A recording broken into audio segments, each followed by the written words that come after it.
And welcome into Inside Arkansas Live here on this beautiful day here in the great state of Arkansas. I'm your host, John Neighbors, alongside Curtis Wilkerson and Andrew Ellis. And top of the afternoon to you all here on this St. Patrick's Day, as we're going to have so much to talk about and have so much fun with it. We're going to recap the weekend with our best and worst of the weekend presented by our guy, Logan. We're also going to get into a little bit of the NCAA Tournament and the specials with BetSaracen. Question of the day is presented by Alumni Hall. We'll get to your chats, too. We're going to fill out our official Inside Arkansas bracket and a lot of things to get to. But, fellas, how we feeling? We're festive. We're green. Curtis has a lot going on there. But how we feeling today? I can't do the mask, man. It was fucking like 2 years of that, man. You can't do mask anymore. Come on now. Yeah, we're past that, but it's cool. It's the dinosaur thing. I had to give out the vibes. I'm good, man. I'm excited. I'm pumped up. It feels so good to be back in March Madness, and it's cool to be celebrating my people. A lot of Irish in the family, so I'm excited, man. It's a good day. Yeah, I'm excited about it as well. I actually really don't care about St. Patty's Day. I don't have a positive or negative opinion on it. I never really celebrate it. But good to see Conor McGregor at the White House this morning representing his country and setting the tone for St. Patty's Day in the U.S. I'm actually wearing green, and so, the vibes are good. Arkansas's head to the NCAA tournament. We got a long journey ahead of us. This is, once again, the calm before the storm, but we're excited. Yeah, we are. We got so many things that we're going to be going through this week, folks. And in case you haven't been seeing on social media, we, the Inside Arkansas crew, will be in Providence tomorrow afternoon in Rhode Island. We will be there covering the Razorbacks and hopefully what is a very great, fun, and successful weekend for the Razorbacks as they will be taking on Kansas in the first round. And that game, we're going to be on Thursday night on CBS, but we're going to have, of course, all the coverage with Inside Arkansas Live. We'll be actually live at a place called Snookers. I think it's very fitting for the vibe that we're going for because, this is it right here. And that's all you need to see. Just that picture. Shit, man. Yep. That's it. That's all you need to know. They got billiards and all that stuff. So we're going to be live there on Thursday and Friday at 1 p.m. Eastern time because that's the time zone we'll be in. So if you're in the area, if you're going to be in Providence, come hang out with us. But going to have that, going to have Pod at the Palace going on too each and every day. And, of course, the post-game show following the Kansas game and hopefully the game on Saturday too for the Razorbacks. But full coverage of the Razorbacks in the NCAA tournament. It's going to be going on. So it's going to be exciting. It's going to be fun. I know we did our live stream, which was very successful yesterday, of our watch party of where the Arkansas Razorbacks landed and now the Providence. But guys, after a full, not 24 hours, but at least a night of sleep or lack thereof, like me and Curtis had at least, how do you guys feel about the draw? Just the feel of where Arkansas is at now that you've kind of let it sit in, seen the rest of the draw and the bracket and everything. How do we feel about the Hogs and the situation they're in? I don't feel terrible about it. In fact, I think I like it a lot because when I was kind of ranking what I thought the best and worst case scenario matchups were for Arkansas, Kansas was up there on the list of matchups that I thought were pretty good from a basketball standpoint. Like, none of these games are going to be easy, but my biggest thing was I wanted to avoid having to do the Cal playing a mid-major thing. Like, even if Arkansas was a double-digit seed playing a higher seed or whatever, I just didn't. I don't want to hear about it, and we're going to anyway. But it kind of kills some of that narrative, which I do like. The interesting thing to me, though, fellas, is I follow this dude, bracketologist. He's top 5 in the Matrix. He's really, really good. It's called Bowertology. You guys ought to check it out this time of year, every year. But he always goes back in the aftermath. And once he has the bracket and the seating list and everything, he goes back through and he's like, okay, this was the selection committee's thought process on how they seated this team and where they sent them.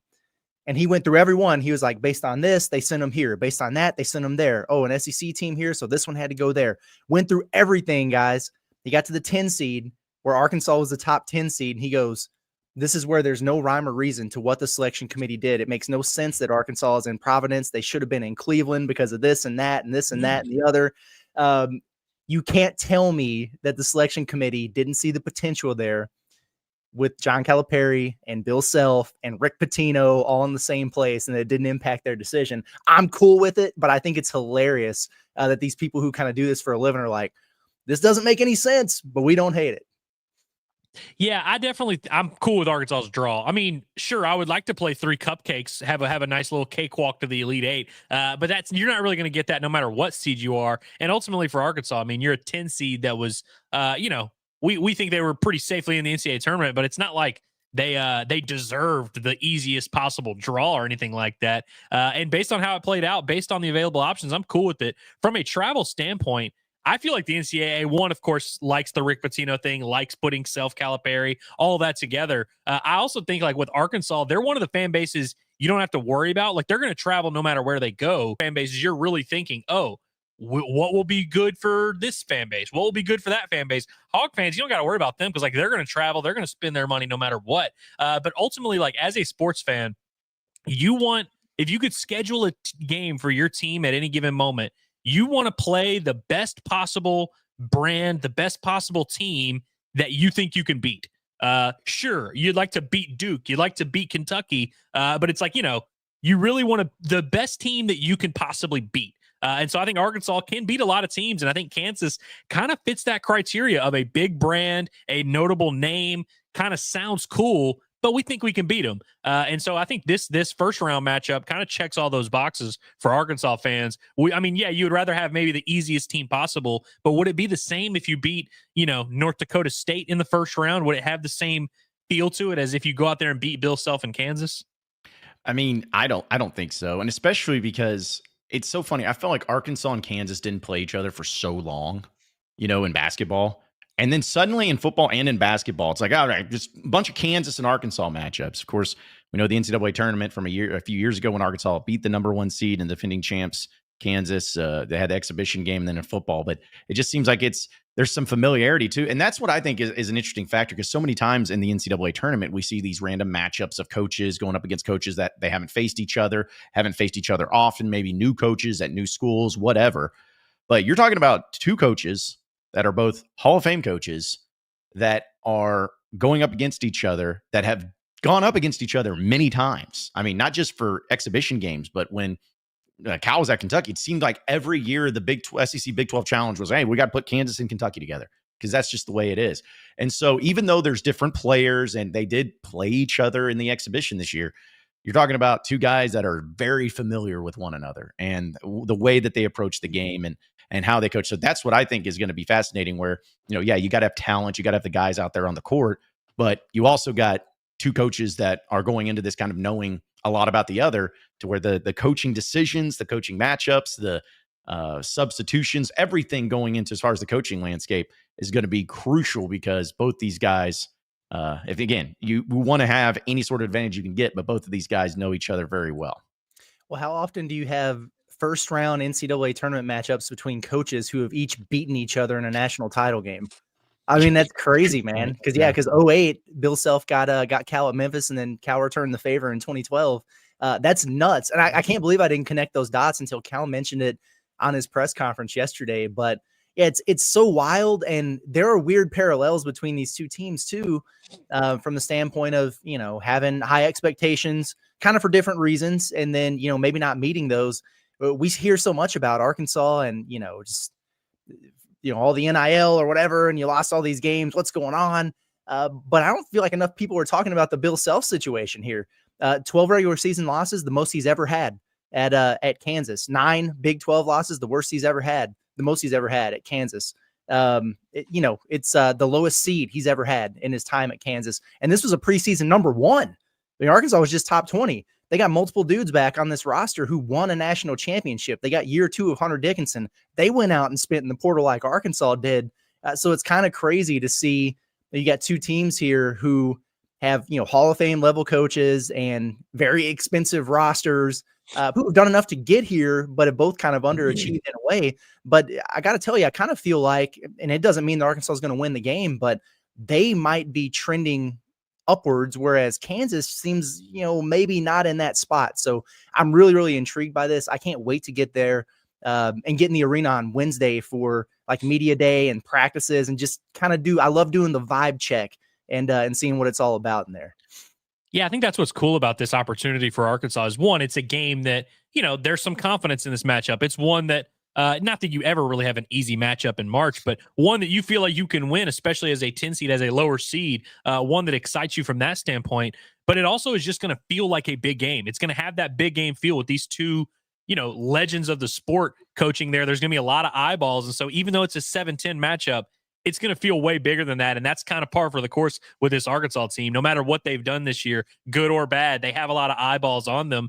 This is where Coach Cal wants to be. This is where you as a Hog fan want to be. Where else would you want than the eyes of the nation on you, even in a 7-10 matchup where in the first round, there's really not that many super intriguing college basketball matchups in the NCAA tournament. This is going to be one that I think the entire country is going to be paying attention to.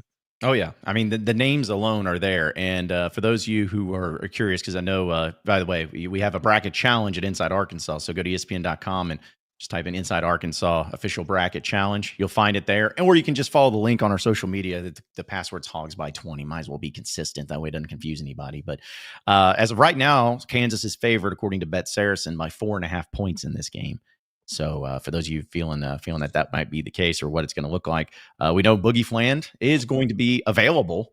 The role he'll play or the minutes he'll play will be up in the air. I guess Adu Thero, the last reported, was doubtful for the tournament. So we know that situation. And then in Kansas, I believe Hunter Dickinson's kind of up in the air too with his health and what he's been doing through. Oh wow. I have not done my Kansas homework just yet. I purposely have tried to save it until like tomorrow and the next day, because I know if I go do a bunch of research, I'll start yapping about it on the pot at the Palace, and I'll get to like game day preview time Thursday and be like, dang, I've already said everything. So I've kind of been holding off on that. But yeah, Cal talked more about it in his presser last night. Boogie practiced in full Sunday, was good. They've kind of talked about a 15 minute ish role for him, and Cal's not really married to exactly what that's going to look like on the floor. He just wants him to be in a spot where he's comfortable playing free and loose and being aggressive and everything. And shout out to Boogie for being the guy who came to him and was like, yo, I'm good. I want to play. I'd love to play. I want to help these guys, but I don't want to screw anything up. And I think that takes some self-awareness, to be able to come in there and say that. So I like it. It tells me that, he's not going to go in there and try to play hero ball or whatever. And you hope that wouldn't be the case, because I know some people are worried about the chemistry or whatever. I think it's a good thing that you have Boogie, and he ruled Adu out for the entire weekend, by the way. So we won't see him. Which is noticed. And then he kind of did but if we advance, watch out, which I like that. So we'll continue to monitor that situation. And, we talked about that with Thero, of course, not going to have him this week, but we'll maybe get to eyeball him a little bit, do the body language detection to see how likely it is that he really does rejoin Arkansas at any point. Of course, that's assuming a lot. But from the Boogie standpoint, I feel vindicated for all the things that we said the other day when reacting to Boogie Fland's return, and everyone kind of did the thing where it was like, oh, but I mean, is he going to play 38 minutes and he's taking over at the point and he's going to ruin the chemistry and the flow? And, we kind of push back against that narrative, but also Boogie's very aware of it. Like, he's not an idiot. He can look out on the floor and realize, hey, things are different with me not there. They're going to be different with me in there, and kind of wanting to be cautious. So I think it kind of vindicates or validates all the things that we felt the other day when we were talking about the situation. Yeah, and maybe you guys have had a different experience than me with the announcement of Boogie Fland and him coming back. I was fully prepared for pretty much everybody to come out and say, "Oh, I don't like this, the chemistry, coming back, getting thrown into the mix." I didn't get really that much of it. Now there were some. Maybe you guys got a little bit different because I know you did the live stream on Saturday discussing it, but I thought that was very interesting. I don't know if that's maybe just Razorback fans have grown up and matured and felt like it's now, this is actually a good thing. Or maybe they are just looking at it from the perspective of, yeah, they need all the bodies they can get because they don't have many players. I'm not sure, but it just feels like not many, or at least not as many as I thought, would be against this or upset by it or thinking that it could be potentially a bad thing having Boogie Fland back in the lineup. I think it's because of that Ole Miss game, where you could just tell how fatigued they were on the second day of back-to-backs, and the way foul trouble really played into that. And then Z was hurt, and you're just like, good, geez, they're going to have to play 5 guys the entire second half here. This is crazy. So to your point, I think what you said there about anybody, please, can we get a little bit of depth here? I think for the most part, people understand that's a good thing. That's a heck of a depth piece to have. It's a heck of a 6-man or whatever he is off the bench to be able to bring in. But it was a mixed bag when we did the live stream the other day. There were people who were concerned about the chemistry aspect of it, and I get it. I mean, I understand that fully. Cal talked about that. He was like, hey, he did play with us for 19 games, and he practiced Sunday. He's going to practice Monday and Tuesday and Wednesday, so can kind of get back into a rhythm there. And then obviously it'll look a little bit different for him. But then some people were definitely pointing out he sucked in SEC play. Oh, he's inefficient and everything. And sometimes you got to reel people in a little bit, because I think it's natural when things are going wrong with the team. You feel like you got to blame somebody. Like somebody's got to be the scapegoat for it. And it was easy to do that with Boogie because you were 0-5, he goes out, and then you turn things around. And, I think Arkansas, they had guys put in better roles or whatever. Did Boogie really struggle with his efficiency shooting in SEC play? Yes, there's no doubt about that. He absolutely did. He was also hurt with a hand injury for 2.5 of those games. And he was also, second in the SEC in assist, one of the best in assist to turnover ratio, and he was leading the SEC in minutes played. You're getting an asset back. And I think sometimes you just got to reel people back into reality again and understand that there are pros and cons, but it's hard to deny that this is a good thing for the Razorbacks here.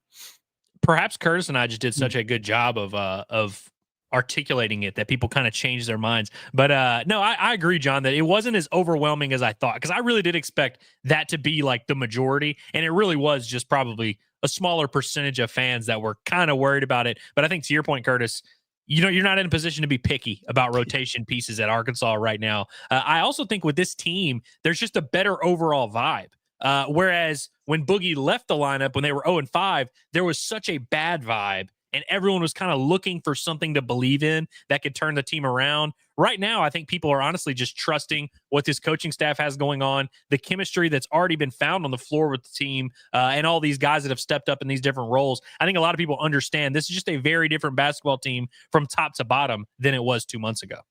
Yeah, it is. And that's where it's scary, it's mysterious, and just like every single game this year, I feel the same way about this Kansas game that I do, where I have no idea. I could totally see him winning. I could totally see him losing. You can go all the different directions, and that's where, I know we're going to, people are filling out their brackets, and we'll get to some of the chats and people giving their take on it. But, it could have been Kansas. It could have been, Xavier. It could have been anybody. Just throw in a team. Just name a team. And I'd probably still feel the same way about the matchup that I do now, just because I've seen this team go on the road and beat a good Kentucky team when the atmosphere was totally against them. I've seen this team go into Auburn and it should have won that game and gave them all that they wanted. I've seen this team go in and shoot lights out and play really well, really good against a good Vanderbilt team. But I've also seen them lose to South Carolina. I've seen all of it. And that's where, people who feel like, oh, Kansas, and that's kind of the point of the whole question of the stream is like, did Arkansas get screwed? Which we'll talk about some of the teams that maybe were not as deserving to be in the tournament. But that's where I just stand with it, where it could have been any team. It could have been anybody, and I'm still probably going to feel the same way. It's just a matter of a full crapshoot. If Arkansas went on a run and went to the Sweet 16, I wouldn't sit back and be like, this is the craziest thing of all time. I've never seen anything like this. This is the biggest miracle of all time. But I also wouldn't be surprised at all if they lost to Kansas in the first game, and then that's that. I mean, it could go either way. I mean, Kansas and St. John's in the same week is no different than any week in the SEC, man. Yeah. I mean, it's when you get 14 teams into the dance, there ain't nothing that's going to surprise you or overwhelm you, nothing you haven't already seen once you get into March Madness. So they are definitely prepared for this and built for this. We'll see what they do. You mentioned that South Carolina game, and that's the one thing that has given me some pause about what a tournament would look like, because that was their shortest turnaround coming off a big win, and they just look like they just didn't have it.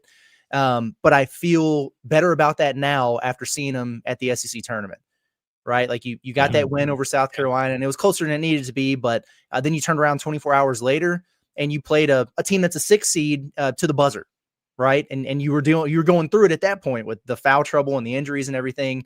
And they held up really well against a good team there. So I feel better about their ability to bounce back. You add Boogie to the mix for a little bit of added depth, and I'm definitely more optimistic about their chances to win a game or two there than I was, a couple weeks ago after that debacle in Columbia. I mean, we always do the cliches with March Madness of like, yeah, any team's dangerous, anything can happen. Seeds don't matter. It just you just got to figure out how it is.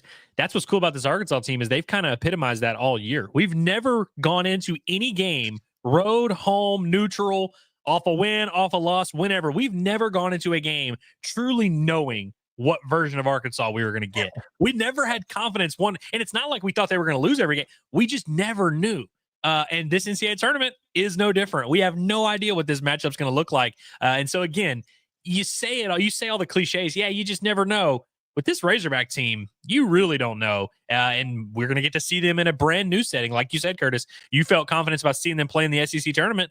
We didn't know how they were going to fare there. We've never seen them in that environment. And the thing that I keep coming back to with this team is it's just been fun to kind of watch them figure it out on the fly and watch this story play out. And so I think this particular pod that Arkansas is in here in Providence, for instance, if Kansas beat Arkansas and beat St. John's, would you be like completely stunned, considering for all the reasons you laid out earlier, how much talent's on the team, how much preseason hype they had going into the year? We definitely wouldn't have been stunned to see Kansas beat Arkansas, beat St. John's, but it's just kind of the way it's played out. I think all three of these teams are pretty live here in this little situation we've got going on. Exactly right. And again, like we're going to be there in Providence, even if they don't make it to the second round. Like we're going to still be there and still doing all. Let's hope they do. So that way it makes it a lot more fun. Because I'm just going to say, Andrew, I know you're new to the NCAA tournament beat and coverage here, but me and Curtis, we got a good thing going. You know, me and Curtis and our NCAA tournament runs, we're 8-3 too, just like Muss and all them. We're 8-3. We don't know what it's like to leave in the first weekend, so. Let's hope that there's some magic there. And do want to give a real quick shout out before we get to your question of the day to our sponsors that are going to be making it possible for us to be up there. Not only Alumni Hall, which we'll do, of course, BetSaracen, but our new sponsor here, Basis Health. Our guy Dre officially has become a sponsor here of Inside Arkansas, and we really appreciate him making it possible. He's an awesome dude, and of course, a lot of you know him in the super chats. In fact, he's already given us a super chat. It's like, hey, relax, buddy. All right, you've already sponsored us. You don't need to butter us up anymore. But he's got the Hogs going to the Sweet 16. Well, we do appreciate the super chat. We appreciate your partnership, my man, and really appreciate your help in making it possible for us to go up to Providence and to give everybody the greatest coverage of the NCAA tournament for the Razorbacks. So yeah, big shout out to him. Heck yeah, man. That's big time. We appreciate you, Dre. Excited to be working with you. And we can talk about it. Hit the DMs, hit my line, and we'll talk about your mobile baby delivering service. We need to get that rolling by about September, and I've got some thoughts on how it could work out. But you're the boss, I just want to shoot some ideas at you. We can bounce some things back and forth and see what we can figure out there. So. Yeah. I mean, man, it's going to be exciting just being up there in Providence, representing everybody, representing Basis Health, representing all our sponsors, but also representing the fan base. I mean, thank you everyone in the chat that loves us unconditionally, no matter what. We feel like we're representing you while we're here in Providence. So we'll be on our best behavior, making sure the gospel is spread of Arkansas Razorbacks athletics. That's right. We will be on top of it. That's for sure. And also too, just to, give Dre another shout out, because for many reasons, but yeah, for those of you who are wondering about Basis Health, yeah, it's they're able to give access to healthcare to undeserved populations where they have mobile healthcare solutions as well as wearable technology, AI. I know they're getting big into training with athletes and getting them recovery systems and IVs and everything. So they're really ahead of the game, if you would, and forward thinking when it comes to the technology side of things. It almost sounds like somebody else we know and some other company that does that in the sports media. But yeah, it's a perfect partnership and a perfect thing. So we appreciate you, Dre, for being a part of it. And let's go ahead and move on to our Alumni Hall question of the day. We'll get to your chats. And it's a simple thing. Just now that it's been announced, and now a lot of you have gone through the whole process of what do you think about the Razorbacks? How far do you feel like they go into the NCAA tournament presented by Alumni Hall? Go to insidearkansas.com/alumni hall. You can see all the great Razorback apparel that they have. Everything's in stock. They got it all ready for the NCAA tournament. What could be better than getting some new apparel for a new team, a new season in the NCAA tournament? So do it with Alumni Hall, 3417 North College Avenue. Use that code HOGSBY20 for 20% off your purchase. So the options here, guys, were just first round exit, get to the round of 32, Sweet 16, Elite 8 or better. Because someone's like, well, what about why don't you just do the Final Four? It's like Elite 8 or better. It's like, we're just leaving it at that. Because if they make it to the Elite 8 or further, then holy crap. But as of right now, where it stands, 43% of you say the round of 32. So 43% of you say that Arkansas beats Kansas, makes it to the second round, but loses to potentially St. John's. 25%, or I should say 25.1%, say Sweet 16, and 24.7% say first round exit. with 7% saying Elite Eight or better. So pretty close there as far as between the first round exit and the Sweet 16. But the majority of fans feel like, hey, win a game against Kansas, lose to Rick Pitino and St. John's in the second round, and that's about it. Fair enough. That's fair enough. I like Arkansas's odds. I mean, I see this as kind of a coin flip against Kansas. I know that their Hogs are 4.5-point dogs. I think is what you said earlier, at least when the line opened. But no, I like Arkansas's chances in this game. We'll see what happens, but that's kind of where I'm at right now. I will say it's not beating St. John's is not a crazy proposition because it's the one thing I think. I mean, they're like 30-4 or whatever, and they didn't get a 1 seed because they didn't have the high-end, top-quality games. I'm not saying they didn't beat anybody because that there's some good teams in the Big East with Marquette and Creighton and UConn, but it's not what it usually is. So it wouldn't be an easy game for them, but their defense, man, is really nasty. Rick Pitino is a legend, and it would be a home game for them. I mean, it would be nuts with the amount of St. John's fans that would be there. So got to factor that in too. But I think they got a game won under their belt here by the time we get to Friday. I'm in a weird spot here mentally. So one, I want to just start by saying I reserve the right to change my mind whenever. I will change my mind a few different times. I'm kind of in a weird mode where I'm like, I feel like they're either going to go 2-0 or 0-1. Like I kind of could see them going to the Sweet 16, obviously, for like, I mean, we've talked about the path. We kind of like the Kansas matchup. And then the St. John's one, if you're going to have a 2 seed, they haven't played a ton of people, paper tiger, all that. But I worry that the Kansas upset is like too obvious of a pick. Like I think Arkansas is going to be a very popular, people that don't want to go all chalk. They're like, oh, I got to throw in an upset. Oh yeah, Arkansas. I mean, of course they'll beat Kansas. I think Arkansas is going to be like almost too popular of an upset pick. And it makes too much sense. Kansas has been playing poorly. Arkansas has been trending. I mean, what are they won 6 or last 8 or whatever it is? Arkansas is trending in a positive direction. I'm a little worried about this first game, but I'll talk myself into it by the time Thursday rolls around. Yeah, I probably will too. I mean, I feel weird, but yeah, once I get out there and I see them in the warm-ups, in the practice, I'm like, oh yeah, the Hogs are winning easily. If Arkansas wins 2 games and gets to the Sweet 16 as a 10 seed, do we get to call them a Cinderella? Yeah, I think so. I think if you're a double-digit seed and you get to the Sweet 16, no matter what, you are a Cinderella story. Nobody's going to want to say it, but they will be. They will be. And man, you talk about people hate. They'll get so pissed off. Oh man, they'll be mad and be like, "How this can't happen? We can't be." You're like, "That's a disgrace to Cinderellas." It's like, well, you're the one that gave them a double-digit seed, so you tell me. Let's get to some of your chats, folks. We appreciate everybody tapping in. Again, subscribe to us here at Inside Arkansas. We're going to have great content up in Providence this week. Our guy Quinn, Auburn fan, residential, appreciate the super chat. Says, I have y'all beating Kansas, but losing St. John's. Wish y'all would have been in Lexington. Lexington would have been nice too. And obviously, Wichita, places that could have been drivable. But now that we made it work to where we're going to be in Providence, and it's not going to be an awful, terrible situation where we got to take 4 connecting flights or anything like that. I'm going to be okay with it. I'm going to be okay with it. Never been to Providence. In fact, guys, it's sad. I've never been to Boston. I've never been to New York City. I've never been to Philadelphia. But by God, I have been to Buffalo, New York, and now I'm going to be in Providence, the only Northeast cities that I need to be in.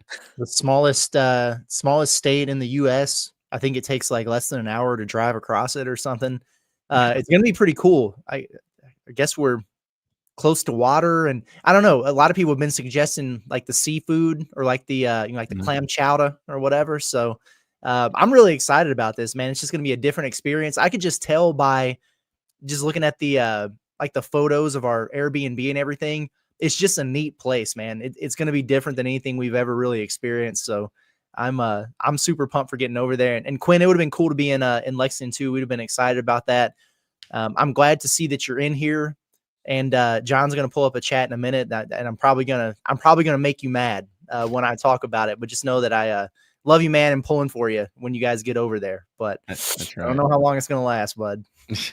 I'm excited for the new experience of Providence. What's the closest cool thing? Let's be honest, because obviously that's the thing. The Northeast is all separated by 45 minutes. So are we close to any major city that maybe we could stop by or anything like that? I think it's close to Boston. People were telling us we should fly into there. Yeah, because I think it's only a 30 to 45 minute drive or something to Boston. I could be making that up, but yeah, I think Boston's on St. Patty's weekend in Boston. That's good stuff. Yeah, they because where we're going to Snookers, they were promoting the fact that they have like, play Celtics games and Bruins games and all of that. So it's a Boston, it's a Beantown place, even though it's not actually in Beantown. So I like it. Yeah. Let's see a few other super chats in here too. David says, "R.I.P. John's credit card." Thank you, appreciate it. Yeah, it was a touch and go there for a second, but it got figured out.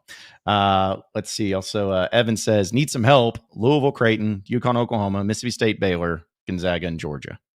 Well, tell you what, we're going to be doing our official picks later in the show for the bracket challenge. So you just wait till then, and we'll give you those answers. What we think is going to be happening. David also says, with Boogie announcing he's coming back, what does that say about his future? If you're definitely going to the draft, why come back and chance re-injury? That's a fair question and a fair thought process. I think he's just a dude who has come here, came to play basketball, part of a brotherhood, and a family with that team. And they're hurting in terms of depth, and he's healthy. So I think it's just as simple as that. I still expect him to declare for the draft and go. But I get it. Like, I understand the thought process there for sure. I'm fairly sure there's a part in the back of Boogie's mind that's like, oh man, like he wouldn't be making this decision if he wasn't fully healthy, if he wasn't fully ready to go. But also when we're talking about re-injury, I don't know the details of the thumb injury and all that, but it's like, is it really as severe as like, if he re-injured his thumb, would that really be that big of a game changer necessarily? Like surgically repaired and healed at this point. So yeah, like he's good. Like, is it, what's his shot and all that going to look like? I mean, those are all fair questions, but yeah, I mean, he would have to have another freak accident kind of thing to re-injure it at this point, I'd imagine. So, and at the end of the day, he's a college kid who who has been missing out. Like, he's been probably watching Arkansas win and probably a little bummed out that he didn't get to be a part of it. I think he just wanted to be a part of it, which, like, of course you would. Why would you not? You came here, you came to Arkansas to play in the NCAA tournament. Might as well do it now that you have the opportunity.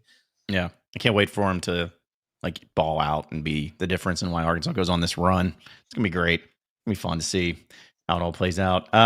Let's see. Also, this comes from Eli. Says, do y'all think the Hogs have 3+ players hit 20+ homers this year? I guess in the baseball side of things. So I think they're definitely going to have 2. I'm not ready to say 3.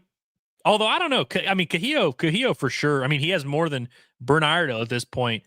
I would be pretty surprised if Bryn Iredale didn't hit 20 by the end of it. I mean, he had a little bit of a rough weekend at Ole Miss, but Vahiva's got 9. He's going to get there.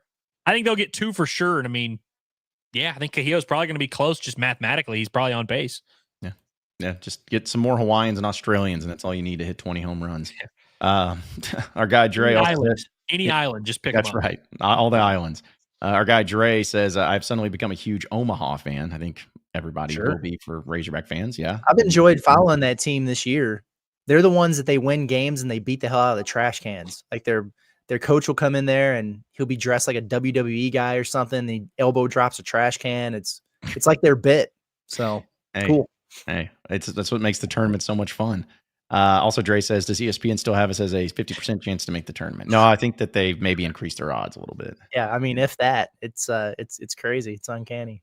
Golly, that was still really frustrating to deal with. But also, our guy Quinn just said, for selfish reasons, I wanted to see y'all. Appreciate it. And also says, we aren't losing to Louisville or Creighton. Come on, now, Curtis. 4 of our 5 losses are to 1 or 2 seeds, and the other was to A&M. So I disagree. I love our draw. But also Dalton Motorsports, the message you were talking about was Kalkbrenner better gonna put broom in a blender. I'm just saying, I'm a big vibes guy. I don't like the vibes that Bruce and the boys are putting off right now. Vulnerable, man. Kalkbrenner, he could be one of the only guys in the country who could potentially neutralize Janai Broom, and then they got splash boys all around. So wouldn't be crazy. I don't think you have to worry about Louisville, but. The good thing is I still think Auburn's going to win that game, but I bet Creighton will give them hell. I think getting a game to prepare for, like getting a game to kind of get your confidence back. Because what has Auburn lost? 3 of 4? Does that sound right? Mm-hmm. Yeah. Which, like, for a team that has like 4 or 5 losses on the whole season, that's pretty wild. I think the week off and then the ass kicking that's going to happen in the first round will really help Auburn. Like, by the time they play that second game, they'll have a lot better feel, a lot better vibe, I would think. But it's It's gonna be dangerous. It's gonna. Yep. I mean, nobody feels good entering the tournament. Nobody's ever like, oh yeah, we don't have to worry about this weekend. Yeah. Bro, I was the only exception I'd make right now is Florida. I was about to say, They give me UConn 2 years ago vibes. So heavy, man. So heavy. Yeah. Those dudes are good. Yeah, they've looked good, and winning the SEC tournament, a very important tournament. That's the only thing that matters. They got it done. So, a few more chats here, folks. Let's see. This is coming from Esker, but he says, "Why the optimism against Kansas? I just don't feel it. Might be my PTSD." Which I think a lot of Razorback fans feel the same way. But I mean, yeah, I would just say rewind to the start of the show for everything I said. I get it. Like, if this is a better time to catch Kansas than when Arkansas did a couple years ago at the NCAA tournament. I mean, you said it's the most losses in a season Bill Self has had at Kansas, the most losses in Big 12 play that he's had at Kansas, the lowest seed that he's had at Kansas. I mean, they're not that far removed from getting their doors blown off at BYU and losing to Utah on that road trip. And then Bill Self was like, these guys just need to get away from each other. They got to get away from it. That's a red flag. I'm sorry. Yeah. It just is. So he's an elite coach, and they are as talented as anyone. So like, it wouldn't surprise me if they figured out and get to a Final Four or something, but they're way more vulnerable than they usually are, I guess is what I'd say. But agreed wholeheartedly. I mean, the case makes sense. I also think the context of the optimism matters. It's not like we're overlooking Kansas and we're like, oh yeah. No, it's just out of Arkansas going to be like, we know it's going to be tough. The context of the optimism, like compared to the situation Arkansas's in as a 10 seed that, didn't have a ton of breathing room and a team that started 0-5 in SEC play, we're just like kind of happy we have a little bit of that to us, which, by the way, that's something mentally the three of us are going to have to lock in and figure out. We can't have the happy-go-lucky, happy to be here mentality. But frankly, Arkansas's got a little bit of that going on just because of how their season started and all that. And so I think the context of like, man, if you'd have told us a month ago we'd be here against the Kansas team that's kind of faltering down the stretch, we'd feel good about it. I don't know if we're necessarily like for sure locked down that Arkansas is going to beat Kansas. We'll come to that conclusion later in the week. I want to ask this just to see if it goes out on the rails, but you mentioned that game against Kansas a few years ago in the tournament that Arkansas won. I think Kansas for sure was a better team that year than what Kansas is this year. You think Arkansas is a better basketball team this year than what they were that year? They both went 8-10 in the SEC. SEC is different. I mean, like it's comparable. Yeah. Because honestly, I'm being honest here. Like, I'm not a prisoner of the moment. I feel better about this Arkansas team right now than I felt about that Arkansas team as we were driving to Des Moines. Same. For sure. So Same. I agree. I mean, offensively, this is a much better team. I would argue, like comparatively speaking, especially just where they're at in the season. I mean, Arkansas scored like 80 plus in 7 of their last 9 games or something like that. Like they were scoring a good bit. I think this team has a higher ceiling. That team, that Jordan Walsh, Anthony Black team was super shaky. And they also had the aspect of like Nick Smith coming back. We didn't really know, like he had played a few games and it had been okay, but it's not like they had a super established flow with their lead guard situation. I mean, they were kind of scratching it together. They had a toughness about them that all must teams really had this time of year. But I feel like this Arkansas team that we're watching, they've got a little bit of that dog to them too. It'd be interesting to watch them match up, but I agree with your assessment, Curtis. I feel slightly better, like, because in that moment I didn't think Arkansas was going to the Sweet 16 that year. Not a chance in hell I did. No. I did feel good about the Illinois game just because they kind of were closing the season pretty rough and felt like, you were in a better spot. But yeah, definitely didn't feel that way against Kansas then. I also feel like with this year's team compared to that team, it's like this year, you mentioned the offense. It's like, and also the position group, Arkansas has guards on the team this year that can go for 20 points. They got Nelly Davis that can go for 20. They got Boogie Fland now who can go for 20 if he plays that. He's capable of it at least. But also you have bigs that can go for 20. I mean, we've seen Big Z do it. We've seen Jonas Adu do it. We've seen Trevin Brazil do it. So it's like, it's not like, oh man, this group has to play and this is all you can do offensively. It's like, no, it wouldn't surprise me at all if Big Z could go out there and go 5-9 from 3. I don't think anyone would be like, whoa, I haven't seen that before. We have. Yeah. So he's due for it, man. You're 100% right. And I love that Arkansas's bigs outside of Jonas, they're gonna draw Hunter Dickinson's big butt out of the paint, and he's barbecue chicken out there. I mean, like if you get him in a switch, and DJ's attacking him downhill or something, I mean that's all day baby gravy. So I like that matchup. He's gonna score or whatever, but he's a shiv on the other end of the floor. So I think they'll be able to take advantage of that. Nothing would surprise me. I'm glad you said that about Big Z, because that's been my thought process. The back of my mind the whole time, I'm like, he's due to go nuts from three. Like it hasn't happened in a minute. He's due for it. Yep. Just need some rest on those legs and it'll all come to fruition. So a few more chats here too, folks. Again, we appreciate everybody's super chats and timing in. So guy David says prime time, first day of the tourney, 2 big names, lots of storylines. That is awesome. That is the cool thing about it. Yeah. It's 7:10 Eastern time. 7:10 Eastern. Yeah. Yeah. And yeah, Arkansas, Kansas, Thursday on CBS. It's not on True TV or anything. I mean, it's on CBS. So yeah, I wonder who they're gonna have on the call. Do you think it'll be like Kevin Harlan and Bill Rafferty? It'd be pretty cool. Pretty cool if it was them. Oh man, they had it listed. Oh, they did? Okay. I didn't know. Yeah, well, I'll look for it while we talk about something else, but when I find it, I'll let you guys know, because I saw it yesterday. Yeah, I just need Bill Rafferty just calling out onions for a Jonas Adu free throws at the end of the game. He's good for it. Curtis said talk about something else, and like all I could think about was commentators. My brain could not come up with anything. I was like, Rafferty. Yep. I just could not think of anything else. That's right. Also, Matthew says, do we know where the team's staying? Can you buy tickets from the university? Do we know what section the Hog fans will be at? I don't. I don't know where they're staying yet. You do or don't? I don't know where they're staying yet. Yeah, I don't know either, because I've had other people ask too. Don't know where they're staying. I know you can buy tickets in various ways. I think like with the university, sometimes it's, if you're a donor or something like that. I think there's season tickets, something like that. But as far as what section the Hog fans will be at, zero clue. No idea. Is that really a thing for NCAA tournament? It is, because they usually have the fans that like they'll be behind the Arkansas bench, you know. But I'll just be interested to see what's going on and who will be like how many fans are actually going to be there too. So to answer your question, Matthew, we don't have an answer to any of your 3 questions. I got an email about the buying tickets from the university thing. I don't know if you just mentioned that or not. I was looking up those announcers. No, I didn't. So okay, glad you knew that. Let me pull that up real quick too. By the way, for the announcers for this game, Andrew Catalan, Steve Lapis, and Evan Washburn. Who? Exactly. Evan Washburn, the NFL sideline reporter? I guess. It's crazy because the game before that's Brian Anderson, Jim Jackson, Allie LaForce. The game after that is Brad Nessler, Brendan Haywood, and Dana Jacobson. But yeah, Andrew Catalan, Steve Lapis, and Evan Washburn. Wow. Utter woke nonsense. This is why I didn't remember off the top of my head, I guess. Yeah. But yeah, I got an email from the U of A and it said, Curtis, it's time for March Madness. And but yeah, it's got the link to buying on Ticketmaster and stuff. I got something else about them buying let me see if I can find another email.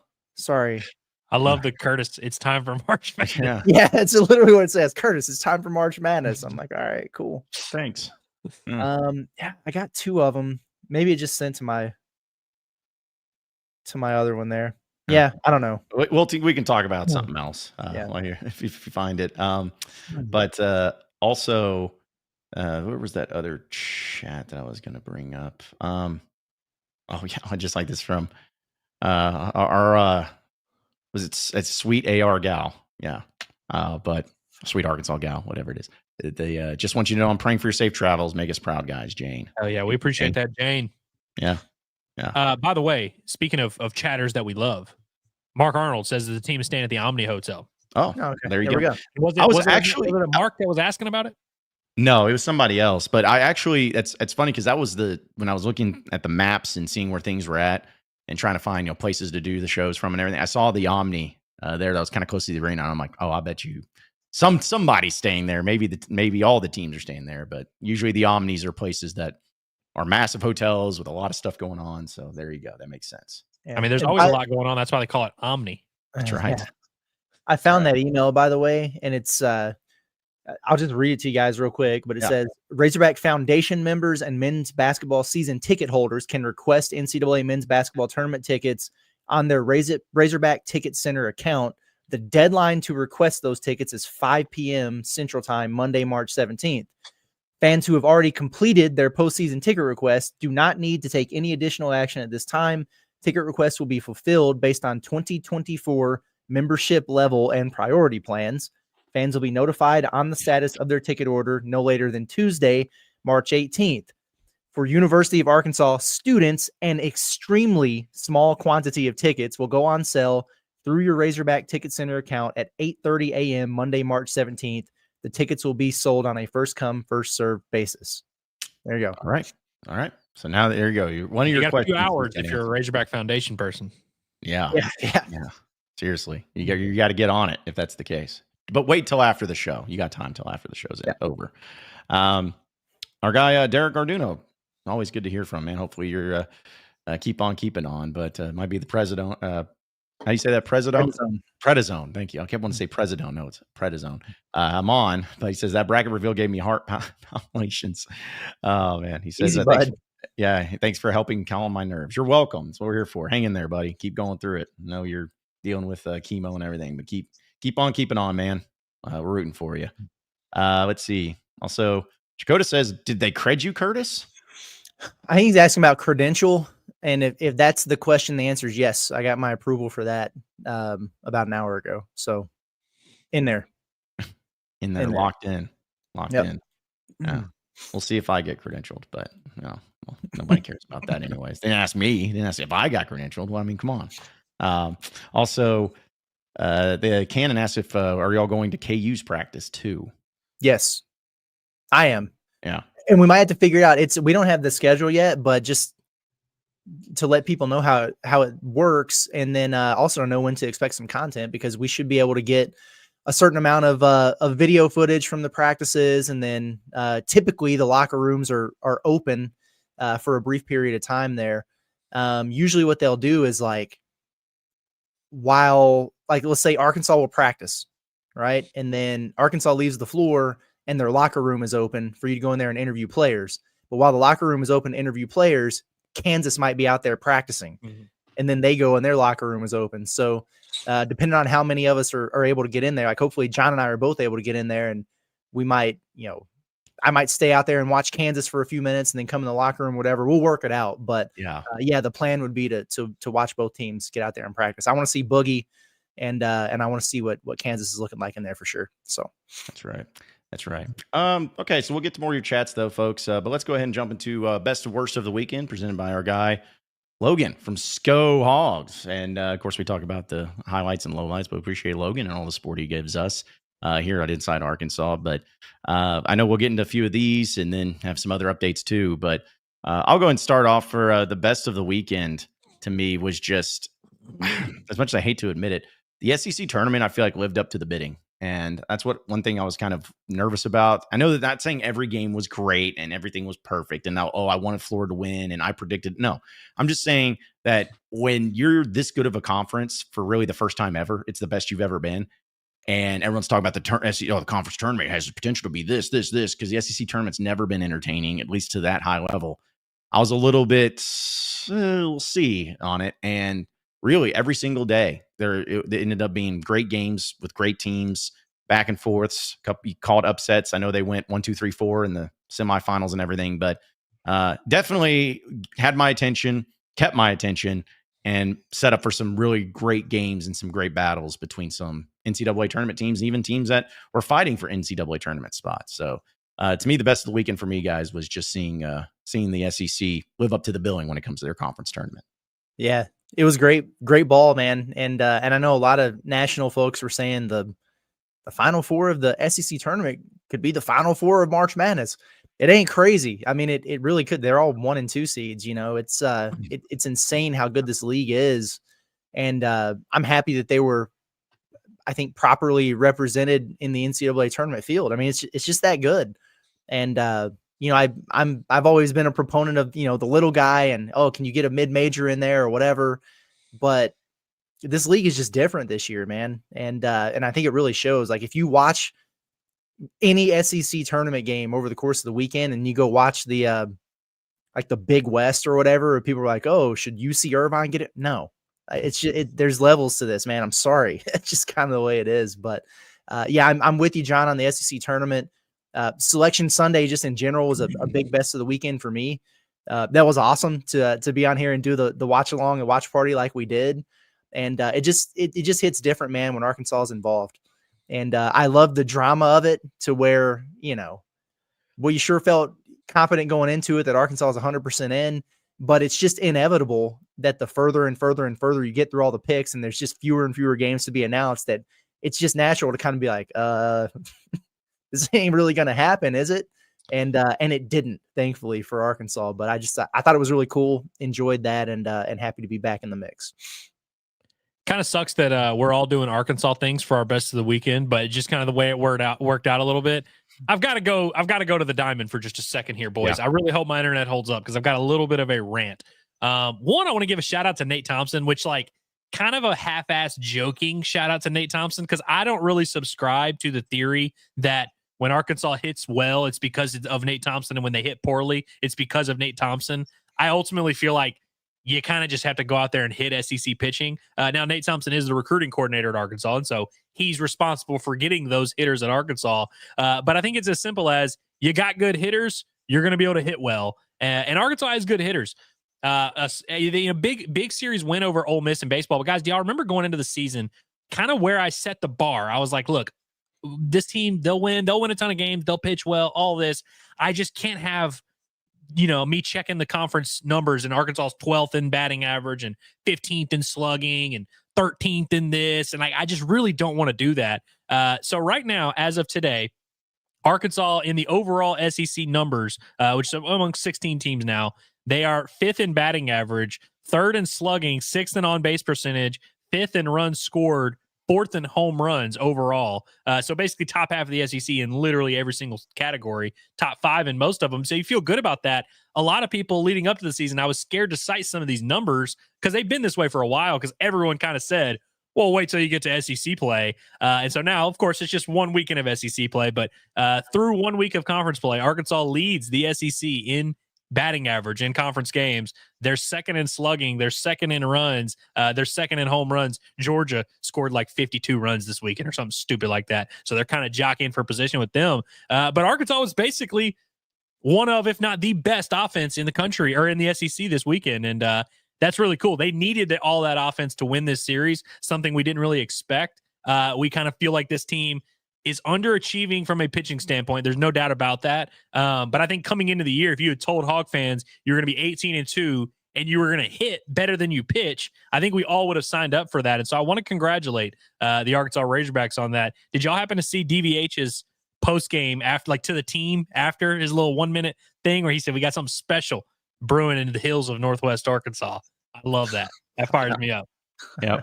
I love that. And also loved I guess when they ran out there to I just named escaped me, the pitcher that closed him out and did great. Carson Wiggins. Yeah, Wiggins. And you hear Gage Wood let out a big F-bomb there, just in elation. That's good. That's the good things that you like to see a baseball team do. But anytime that you beat Ole Miss, especially in baseball, especially there in Oxford, it's a good thing. So definitely nicely done there by the Hogs, taking care of business down there in Oxford. So because I was afraid they were going to lose to Ole Miss in basketball and in baseball in the same weekend, and you can't do that. You've already lost to them in football. You couldn't have let them beat you in all the other sports. Come on now. So feels good there. Also, I guess for my worst of the weekend, and now maybe I'm taking some of y'all's, or at least maybe relate to it, but the NCAA tournament in general, and some of the field and some of the player teams that got in and the controversy that followed it, I don't know. It just seemed... It's hard not to believe that there is some sort of underlying narrative or underlying thing that goes on behind the scenes for some of this stuff. And I understand, like, these bracketologists that are out there, they're predictors. They don't call it 100% or anything like that. But I don't know. Seeing like North Carolina get in, I think you talked about that, Curtis, a little bit, and a team like West Virginia not getting in, and then seeing now you got, I guess, like a state senator or whoever that's suing the NCAA. It's the attorney general, excuse me, that he is announcing his actions against the National Corrupt Athletic Association, where he just put out this statement today. He's like, credentialed media members are invited to attend this, I guess, press conference he's doing. and it's the Governor Patrick Morrissey. He's going to make an announcement also regarding the NCAA and how they screwed him over. But I mean, that just shows you how much fun it is. But also, I don't know. I feel like he has a point. I don't know if he'll win or if he'll do anything, but man, I felt like there were some teams that got screwed. Some teams did not deserve to be into the tournament, and that's the sucky part of that process. Well, it's true, and obviously this is mine as well because I'm the basketball guy, so I'm definitely going to rant about this. But usually I'm not very sympathetic towards bubble teams who don't get in, that feel like they should have got in, did they get hosed, whatever, because you had opportunities throughout the course of the year to not be in that situation. West Virginia just got screwed. They weren't on the bubble. That's what's so crazy about this. Like every single bracketologist had them in the field, had them even, as a potential for Dayton. It's nuts. They had 4 quad 1A wins. They had 6 quad 1 wins. They were good, man. And they were very deserving. And their resume kind of speaks for itself there. Relatively speaking to some of the teams that they let in. So I was shocked by the West Virginia thing. That would have been as egregious as leaving Arkansas out, And so you look at the seed list at the end of the day, and like Arkansas was the top 10 seed. Like they weren't even close. They weren't even remotely near the bubble, but it would have been the same thing. And so like, you can never take this stuff for granted. I would be outraged if I was them. I thought the selection committee chair he was bringing up Tucker DeVries, who was, one of their better players, as part of the process and the thought process there. The dude hasn't played since December, and they won all these games. Like that's BS, man. That's a cop out. It's crazy. I think it's borderline criminal. And then they kept bringing up quad 2 record. Why are we bringing up quad 2 records all of a sudden? Like, let's see how you do against shitty teams. Right. But we're going to ignore how you fare against NCAA tournament teams because it doesn't fit the narrative that gets North Carolina in there. I'm sorry. I get it with North Carolina. The metrics are good. Okay. Like your KenPom number or whatever is high. You have a nice wins above bubble, whatever. You played 13 quad 1 games, and all the selection committee was not the selection committee. All anyone was asking you to do was win 2 of them. Win 2 of them. And you got chances over and over and over and over again. Loss. And then you get Duke again without Cooper Flagg, without their best defensive player, and you can't even win that game. And they still put them in. That's just crazy to me, man. I can't believe it. I think it's crazy and egregious. And also Texas not even being with 15 losses there, and I'm happy they got in, but they weren't even the last team in. Like they were the first of the first 4. So they were ahead of, several of those teams on the bubble, which I thought was crazy. But anyway. I really do think, and like every year, I feel like there's one team where we all kind of point and we say, oh, that team got screwed. I think this is as bad as any of the ones I can remember in recent memory. Like we referenced that A&M team a lot that went on a run in the SEC tournament, but going into the SEC tournament, we didn't think they were a tournament team. Then you win a couple games, you end up losing in the title game, and you don't get in and you're stunned. Or I think it was a title game they lost in. I think this one is worse than that. I think this is one of the worst tournament snubs I can remember, because I know there's always kind of controversy around one. I don't remember one as directly as bad as this one. No. And then it felt like when seeing how out North Carolina lost that conference championship game and the guy got a lane violation, I'm like, you guys should be out of the tournament just for that based alone. Like that should deny you the spot for having something like that. But I love conspiracy theories and buying into the fact, the AD for North Carolina is on the committee, and if the North Carolina Tar Heels make the NCAA tournament, then the AD apparently gets a raise in his contract and all this stuff. So yeah, give me all the good stuff, all of the conspiracy theories and everything. But I agree. I mean, again, I know you're the basketball guy, Curtis, but when I'm seeing like everybody have West Virginia in and then they don't get in, it's crazy. But even something like, I saw the final AP poll came out, and I know it's the AP poll, but seeing like Louisville finished 10th in the AP poll, and they're given an 8 seed. Like what? Like a top 10 team. Like imagine if that was Arkansas. Imagine us and the fans if Arkansas finished 10th in the country in the AP poll and they got an 8-9 game. That was kind of nuts. riots There was would a team, happen. SMU one year was in the top 25 and didn't make the tournament. Yeah. I'm like, what the hell, bro? Like, that's just Well, crazy. But I remember during the selection show yesterday when they announced Louisville as an 8 seed right there early on, I think I immediately said out loud, "Oh, that ain't good for North Carolina." Like that shows you how they feel about the ACC. No, there's just no correlation at all. No rhyme or reason to what they were doing.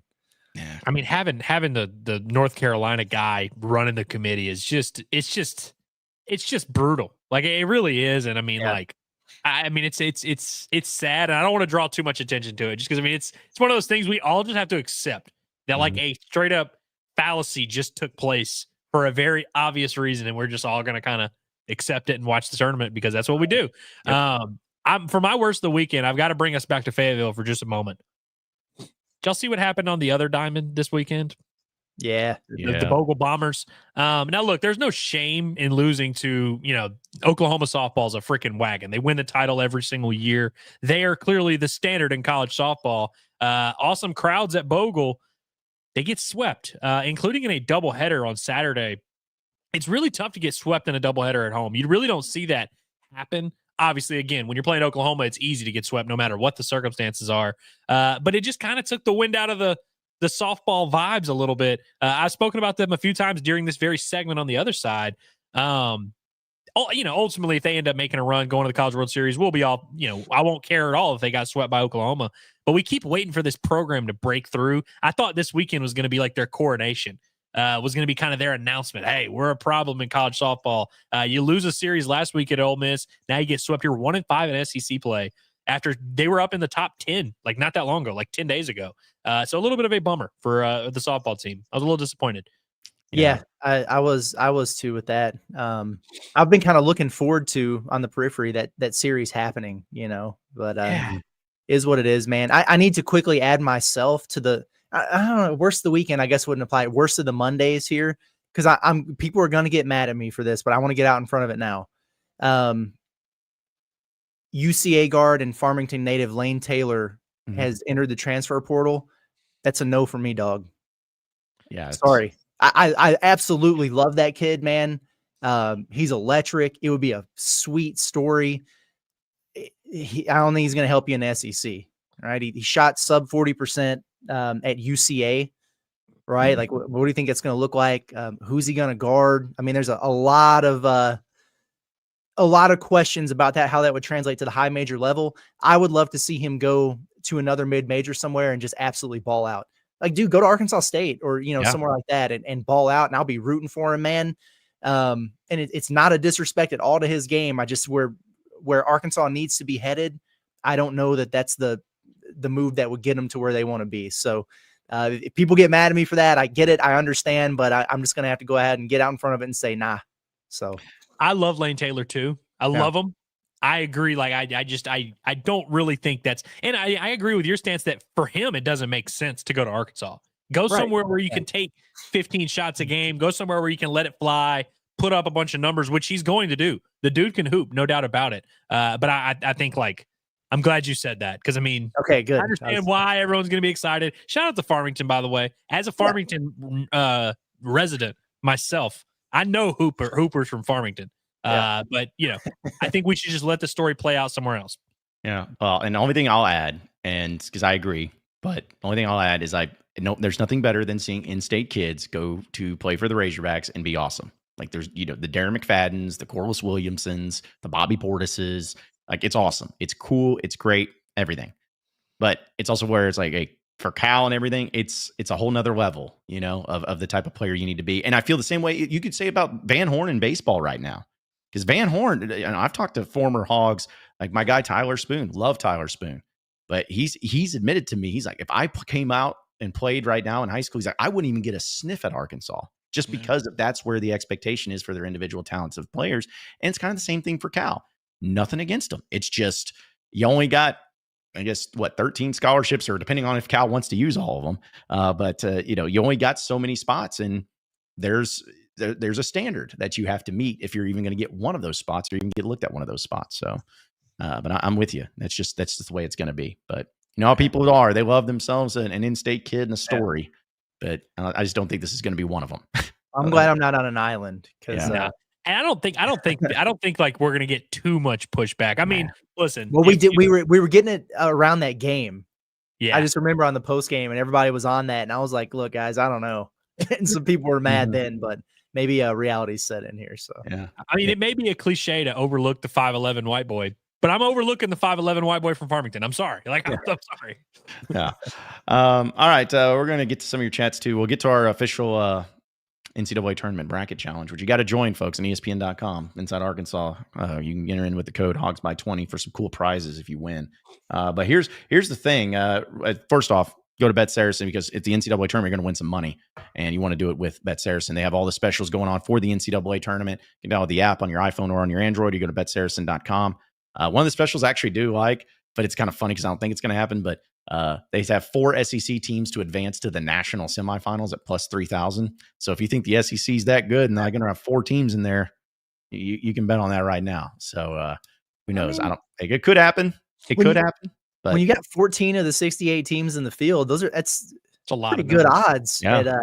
I mean, plus 3,000. And I mean, would anybody? I'm not saying that if all 4 of them made it, obviously it's high odds. But would anybody be surprised if Florida made it to the Final Four? No. Would anybody be surprised if Auburn did? No. Or Bama? No. Or Tennessee? No. Or you could throw in another wild card team. Point is, I wouldn't be surprised if those teams on their own made it to the Final Four. So if that's the case, why would I think they couldn't all at the same time make the Final Four? It could happen. But yeah, get after that and download the app today and check it out. Let's go ahead and do a little bit of our action here for our official bracketology. I think I gotta add Andrew in here too. For some reason, he always disappears whenever we do this. But let's do some let's do some brackets. Let's do some fun stuff here and give our official picks and how this is going to work, folks. Because all of you, I know for a fact, are super interested in what we're going to be picking. But here's how it's going to work. Since there's 3 of us, 2 out of 3. If we disagree on something, 2 out of 3 majority rules. But each of us get a trump. So if we're outnumbered in one of our picks, we can use 1 trump during the tournament and say, nope, we're doing this. And we have to, bend the knee and let them have it. So this is how it's going to work. And we'll see how it compares to the rest of y'all's brackets on ESPN.com. So I know we could spend all day and a lot of time doing this. So we'll move fairly quickly, especially through for the first few rounds here. But anybody got Auburn being another one seed getting upset into a 16? No. Okay, good. No. Let's not even do that. Let's not even mess around with that. All right, so we got that. How about Louisville and Creighton, the first 8-9 game? We talked about Louisville. They're a top 10 team, but apparently only an 8 seed. Do you feel like they take care of business there? I'll go first. I've got Creighton in this game personally. Okay. I don't buy it with the ACC this year outside of Duke at all. I was not impressed with Louisville in the non-conference. However, they have figured a lot of things out because they got hit with so many injuries. It looked like they weren't going to have a single big man on their roster. They beat the teams on their schedule. I think Pat Kelsey's going to do a hell of a job there. I think Creighton and Ryan Kalkbrenner's a really tough draw. They shouldn't be playing Creighton, but they are. It's kind of where I'm at with it. I got Creighton to win.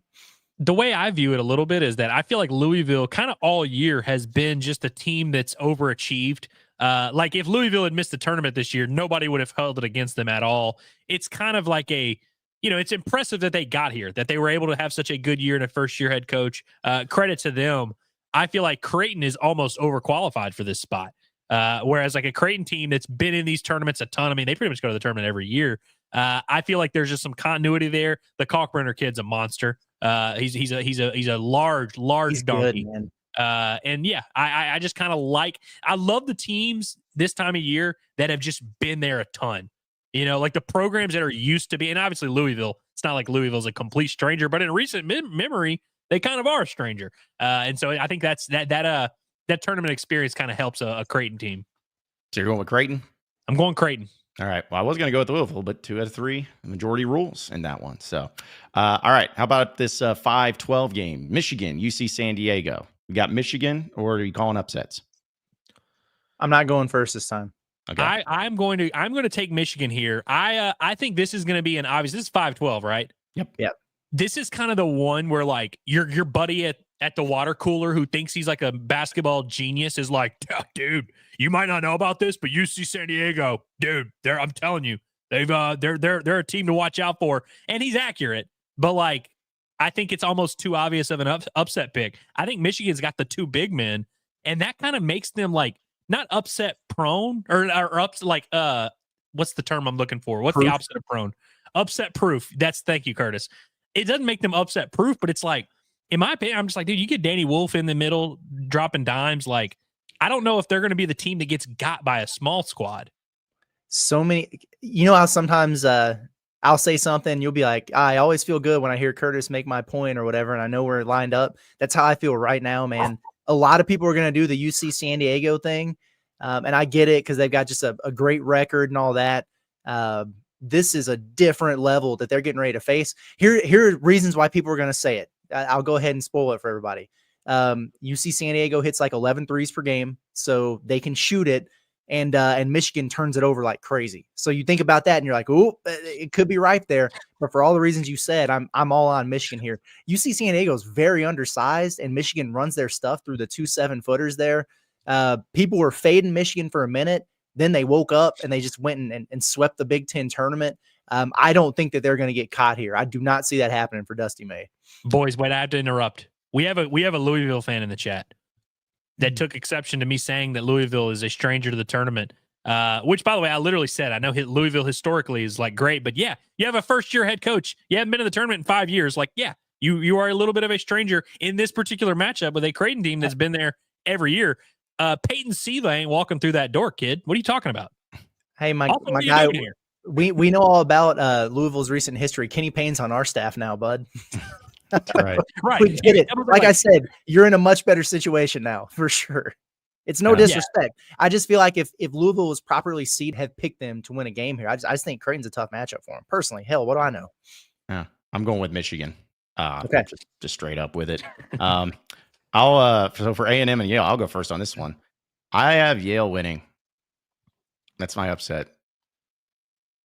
I'm not giving reasons because I won't make sense saying them. So I'm Curtis, you have to go first now. Okay. Damn it. I really want to pick Yale. I really do. So I'm not going to get mad if I get voted off the island here. Because I think Texas A&M is super, super vulnerable.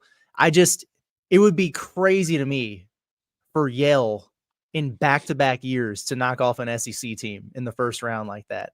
Like that would be why it would be awesome if it happened.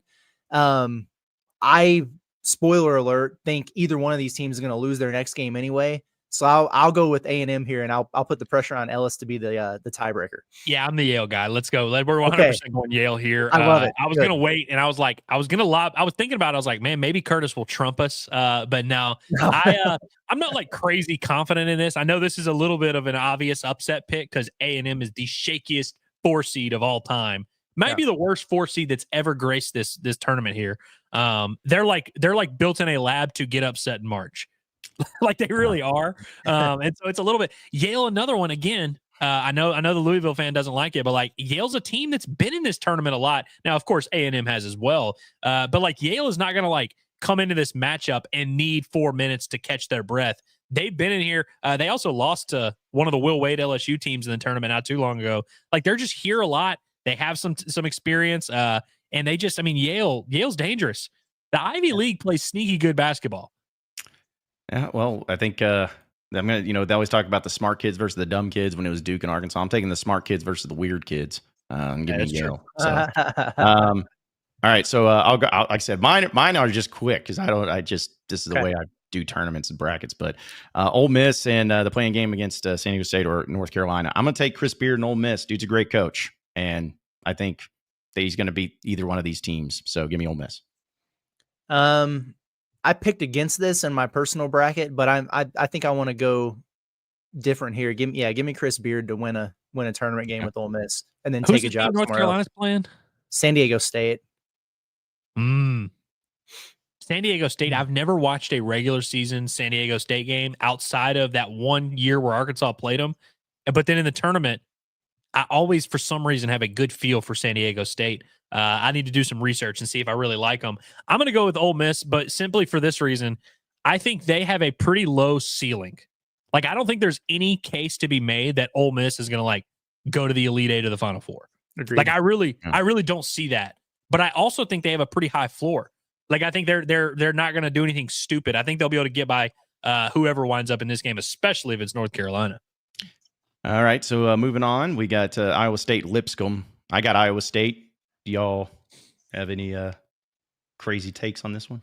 Now Iowa State's best player is not going to be playing in the NCAA tournament, which sucks because I really liked them as a Final Four team most of the year. But we saw Lipscomb. They're good, but I don't know that they're that good. It would be one hell of an upset. Sometimes you can kind of look at these 14 threes and be like, well, it wouldn't be the craziest thing in the world. This feels like it would be crazy to me. Yeah. I mean, Arkansas beat them early in the year. Kentucky beat the hell out of them. I think Iowa State. Yeah, I don't think Lipscomb was very good. And I'm not super in love with Iowa State necessarily, but I think they will take care of business here. Okay, what about Marquette, New Mexico, 7-10 game here? I'm gonna I don't love the way that Marquette's season has ended here. Like, I don't love the way that they've played basketball down the stretch, but this is a team that at one point was like top 15 in the country, like top 10 in the country. So for them to have kind of fallen the way they have, I think they're like a little overqualified for this spot. I haven't watched New Mexico a ton this year, but I always like Shaka Smart. I feel like Marquette, just the pedigree wins them here. And again, I think they've underachieved down the stretch, but they're not as bad as they've looked here in the last few weeks. Disrespecting Richard Pitino is just unbelievable. He's getting ready to get a job somewhere else himself. It seems like he's going to be out of there. Cam Jones versus Donovan Dent is a hell of a guard on guard matchup. I mean, that's awesome, man. Those two dudes are really, really good. I'm gonna go New Mexico. I'm gonna make John be the tiebreaker here. I don't feel strongly either way. I think it's gonna be an awesome game. I'll go New Mexico. I'm going New Mexico just because I don't like Shaka Smart. That's literally the only reason I'm going with it. So, and if you don't like it, you do have your trump card. Remember, I'm not trumping on the Marquette. They've been shaky as hell down the stretch. Yeah. All right, Michigan State 2 seed over Bryant 15 seed. Any Sparty cross it? All right. Yeah, if this were a Will McIntyre Bryant team, I'd be a little bit more hesitant, but I'm going Michigan State. All right, Florida over Norfolk State. Think we all can just agree on that one. Yeah. Although we can, but I do just want to point out that Norfolk State gave another SEC team a hell of a game in non-conference play, but it's not going to matter in this one. They also beat Frank Haith in an NCAA tournament game. I think it was a 2-15 game. Yep. They did do that. Yeah. Yep. Because the next year when Frank Haith and Missouri came to Bud Walton Arena when I was a student, we chanted Norfolk State at them because LOL, they lost. They won 30 games that year and then lost to Norfolk State. Brutal. UConn, Oklahoma. UConn 8-9. I'll go first on this one. UConn. Plain and simple. We're all there. Yeah. Nothing that could happen on this planet that would make me think Oklahoma's going to win this game. No. Yeah, easy enough. Memphis, Colorado State. I'm going to go with Memphis in this one. Give me the Rams. Okay. Ooh. What's the case? I don't know anything about Colorado State, Curtis. They just beat Boise State and probably cost them a chance at the tournament, right? Yeah, they definitely did that. I mean, they're so hot right now. You know what I mean? Colorado State is, but they started 5-5 on the season, and then they got hot and they figured some things out. But they've beaten several NCAA tournament teams here recently. Beat Utah State twice in the last couple of weeks. They beat San Diego State. I think they're a good team. They have a wing in Nick Clifford, who is really, really good. I think Nico Medved's a great coach. He's getting ready to go probably take that Minnesota job, but they're good, man. Their offense is good. They've got a lot of things that they can throw at you defensively. They probably wouldn't have gotten a bid otherwise, but I like them here. And I just watch Memphis every single day in the AAC tournament play with fire against bad teams. Every one of those games, like they were on the verge.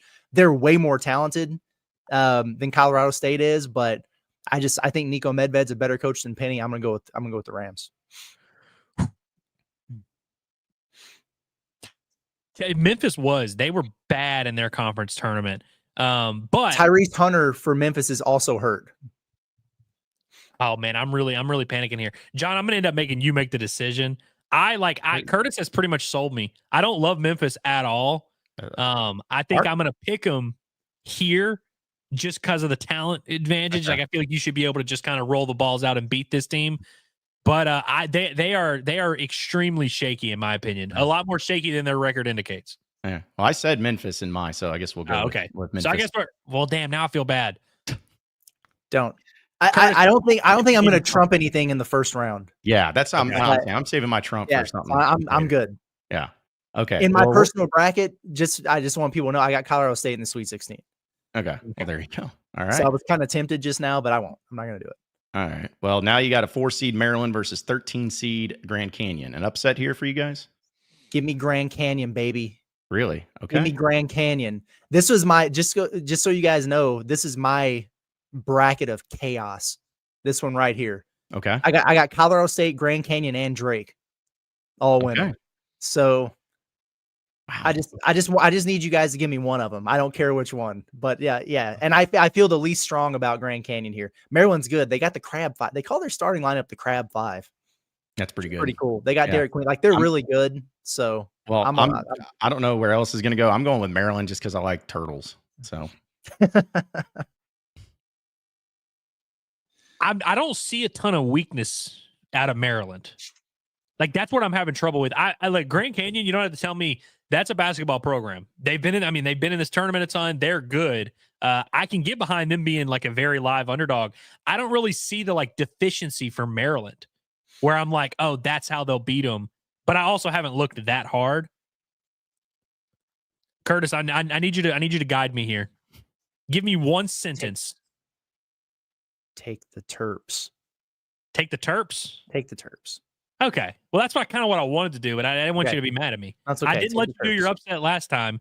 I'm calling in my favor on the next game. So okay. Well, how about this? You're not going to have to because I also have Drake winning this game against Missouri. Okay, good. Yeah, get Missouri out of there, man. Yep. They have not been hooping lately. No, Missouri. they haven't. They've almost. I feel like they've been. I hate to use the word because it sounds so cliche, but it's like I feel like they've been exposed a little bit. Like they people figured them out. I do want to point this out with Drake, which they've been awesome this year. Very cool story. But Ben McCollum, their coach, was just like a several-time national champion at Division II Northwest Missouri. He brought 4 of his starters to Drake. And so it's like a Division II team, basically, with some good additions in there mixed in, like who have made the NCAA tournament. A lot of those dudes are from the state of Missouri who like weren't good enough to get recruited by Mizzou or whatever. So they're going to have even that extra chip on their shoulder in this game. I'm all in on Drake, man. Yeah, I got Drake by double digits. I also am not a fan of the way that Missouri has been playing basketball for the last 3 weeks. Really with any of these teams, you're trying to figure out, are they trending up or are they trending down? That can little bit be fool's gold because a lot of times there's teams that aren't putting a ton of stock. Once you get your spot clinched, you're kind of chilling. I have not liked the vibes I've gotten from Missouri. They've been an overachieving team all year. I mean, we've kind of been waiting on them to calm down a little bit. I love the Drake dudes being from Missouri and all that. I'm with that. I'm with this one for sure. I would point out though, we have picked a bunch of SEC teams to lose here. Suckers. Yep. Only the bad ones. Only the bad ones. Texas Tech, UNC Wilmington. I am a huge fan of Texas Tech. I think they're really good, and I think they win this one. Same. Yeah, their situation with Darion Williams and JT Toppin that's just a tough guard for anybody, and they shoot the crap out of it. They're good. Yeah, I like them. I don't have any respect for UNC Wilmington. I'm going Texas Tech here. All right. Kansas and Arkansas. I'll say Hogs by 90. Give me Arkansas Razorbacks. Yeah, Hogs without. I mean, there's no way in hell we're picking Arkansas to lose in the first round of this bracket. No, we can't do that. We can't do that. Hogs by 17. There you go. St. John's and Omaha. It's this ain't the College World Series, but anything for the upset special Not here? So fast, my friends. I'm just kidding. St. John's. Yeah, St. John's got him. Okay, well, there we go. All right, well, again, we'll move through these and probably be a little bit quicker in the second or the rounds moving forward. So Duke gets upset, guys. Anybody? No. Okay, good. Another SEC team, Mississippi State, Baylor. I'll go first on this one. I actually think Mississippi State wins this one. I got Chris Jans. They're ugly. They're nasty. It's gross. And it's going to be a disgusting game. But I think that they win by like a final score of like 52-50, something like that. I think I'm with you, man. Baylor, I was very surprised was a 9. Like I thought they were kind of flirting with Dayton. They've got an injury in their front court, so they've got Norchad O'Meara, but that's it, man. Like they have no other big bodies. We know Mississippi State's huge. Mississippi State can score this year. They got Josh Hubbard. I can't believe I'm picking Chris. I picked Chris Jans to beat Tom Izzo in the NCAA tournament last year, and I got burned. And now here I am saying, oh yeah, he's going to beat Scott Drew. So I'm probably going to get burned again, but that's where I'm at. Right. That was such a disgusting performance from Chris Jans. Oh my goodness. I'm not going to trump this one, but I think I kind of like Baylor in this matchup a little bit. I like Edge home. Yeah, I don't blame you either. He's good. He's good. Yeah, you can go for either one of them. I'm not going to fight it. How about the 5-12, the Fighting Dana Altmans of Oregon as the 5 seed going up against Liberty? I'm taking the Ducks. Quack. I haven't watched Oregon much this year, like at all. But I feel like Altman's become a pretty safe bet in the NCAA tournament for the most part. I know Liberty's been hanging around here for a while. Curtis, do you have any type of wisdom to hey, how about this? Why Oregon is shaky? Forget Curtis. I got wisdom. Okay, I got a little something for you. Since being at Oregon, Dana Altman's never lost in the first round of the NCAA tournament. So really, okay, I'm glad you said that. I felt in my heart that Oregon had been pretty reliable, but I didn't have any type of facts to back it up. So I'm glad to know that that's an actual thing. Yeah, I like this. I mean, I also have a lot of respect for Liberty. I feel like they're always kind of a live underdog in the NCAA tournament, but I like the Ducks getting by here. I've already done my 12-5 thing. I'm going to go with Oregon too, but I will say they've been iffy a little bit here down the stretch. Liberty shoots 40% from 3 as a team, and they've got former Arkansas Tech guard Talon Peter. You guys remember when Arkansas was like low-key flirting with him in the portal before Muss left? That dude is over there now, and he's shooting 46.6% from 3. So I might pick Oregon, but I'm rooting for Liberty in this game. Yeah. I mean, I wouldn't mind Liberty winning either because of Dana Altman and the crap he pulled against the Hogs. Jerk, leaving the next day after taking the job. All right. Arizona and Akron, 4-13. I'll go first. Yeah, go ahead. Every year here recently, I've looked at Arizona and I've looked at their team. I've looked at their draw, and I'm like, dude, they're going to go to the Final Four this year. And they have peed on my bees every single time. Every time they do it. Every time. This year, I'm not nearly as sold on Arizona, which is exactly why I'm going to pick them to win this game and make a run. Okay. If I felt the same way as I did in the past, I'd be like, no, absolutely not. But I'm not even really buying it with them. So therefore, I'm going to pick them to win. It's kind of the Tennessee thing with Arizona, right? Where it's like you liked other Arizona teams better, but somehow this one might finish further than some of those. Like they're going to finish better than the DeAndre Ayton or whatever. Here's what I like about Arizona. People forget this is a Big 12 team. We think of Arizona, the Pac-12. This is a Big 12 Arizona team.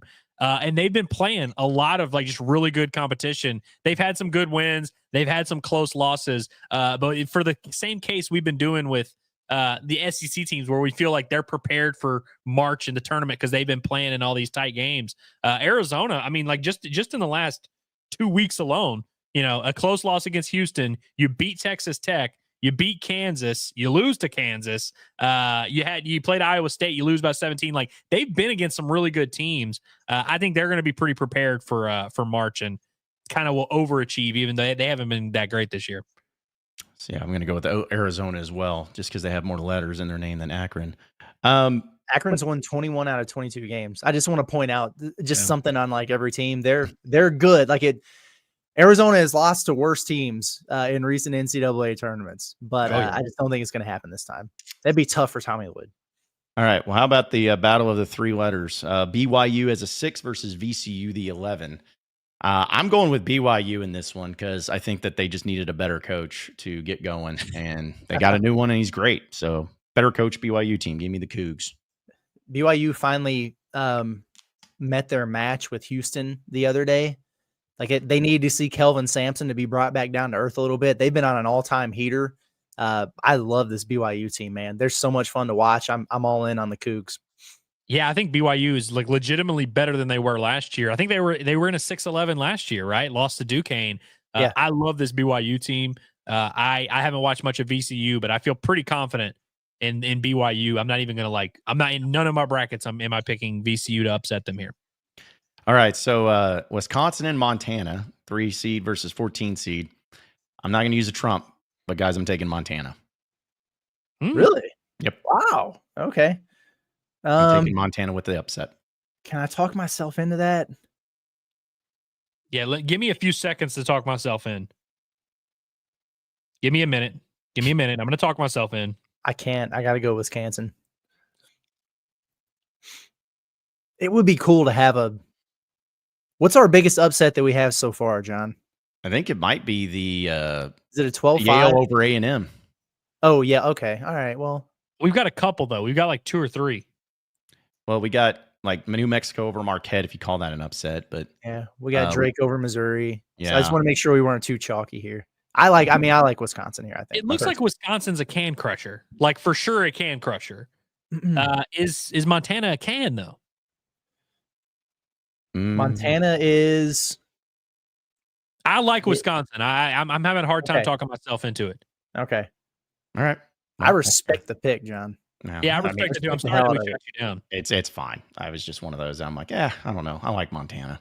Another SEC game though. St. Mary's 7 seed versus Vanderbilt. A game that Arkansas fans, or at least a lot of people in Arkansas and outside of Arkansas, felt like could have been Arkansas in that spot. But how do you feel about St. Mary's versus Vandy?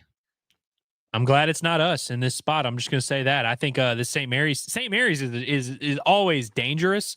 What's funny about St. Mary's is a lot of times in the NCAA tournament, you're looking at who they're playing, whether it's a lot of times when they play like a power conference team, and you're thinking you got the sound fundamentals over there with St. Mary's versus talent with whoever the hell they're playing. I don't think Vanderbilt's that talented, so it's like I don't think Vanderbilt's going to just kind of out athlete them necessarily. I like St. Mary's. Credit to Vanderbilt for overachieving in year one, but you ain't winning an NCAA tournament game right off the bat. St. Mary's has won 3 NCAA tournament games in 15 years. Because people always do the thing, right? Where they're like, yeah, man, you don't want to see them. Actually, you do, because they usually lose when they get to this spot. But I do agree with Andrew on the Vanderbilt point. I don't think they're that talented. I think that they were on a heater for a while there. I thought that they should have been in Dayton, personally, with the way that they played down the stretch of the season. I think reality kind of caught up with them here. I'm going to go with St. Mary's as well. And Curtis, you mentioned St. Mary's really doesn't win that much for as much as we talk about them. I think that weirdly enough not helps them in this matchup. I think they're just at kind of a different stage of their program where they've been here. They've been the happy to be here team. Now they're tired of being that team. They want to win. I think they're like overdue a little bit for a run, maybe not a run, but at least getting by this mediocre Vanderbilt team.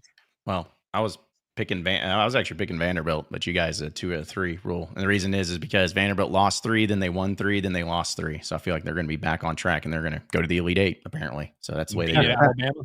Yeah. But we'll just do St. Mary's. All right, Bama, Robert Morris. Any chance of upset there? No. I don't think so either. All right, Bama. All right, so the final region here in the Midwest for the first round. Houston's winning, right? Yes, they are. Just want to make sure no one's picking any crazy upsets. Weird game, 8-9 game, but the Battle of the G's. Gonzaga and Georgia in this one. I'm taking Gonzaga, just being honest. So am I. Damn, okay. I was kind of leaning towards Georgia. I don't know why. They've kind of won me over. Even though I've talked so bad about Mike White all this time, I'm definitely not about to trump you guys. I'm going to take it full on. But I feel like Gonzaga is kind of that team that a lot of Hog fans were like, oh, don't want to see them. And I was kind of secretly thinking, I think Arkansas would beat them. And I don't know if Georgia will, but I guess Gonzaga doesn't scare me as much as they normally do. Okay. Now, this one I feel like is an interesting one for many reasons. 5-12 game, Clemson and McNeese. I'll give my pick. I think I'm picking Clemson because I feel like anytime that so many feel with Will Wade that he's going to win, and so many people feel like, oh, that's the upset, almost feels like every time it goes the other way. And so that's the only reason I'm picking it is I'm just going to go with Clemson. He burned me last year. I used my trump on Will Wade last year to beat Gonzaga, and they just wound up being a horrible matchup for him. But I'm picking him to do it again. I'm picking him to beat Clemson here. I didn't realize that Will Wade was a Clemson alum. I didn't know that either. And then I was seeing his press conference, and he was talking about how he would be doing the little like the hand signals and the dances and stuff when he hears the fight song and everything while he's there. This one's going to mean something a little bit extra to him. I think he's got a really good team. Clemson's been in the ACC, so outside of Duke, they haven't really played anybody for 3 months now. Sure, why not? Give me Will Wade. Here's why I think it would be cool. This is part of my thought process. Will Wade beats Clemson in the NCAA tournament. Indiana, for whatever reason, sounds like they might be hiring Brad Brownell away from Clemson.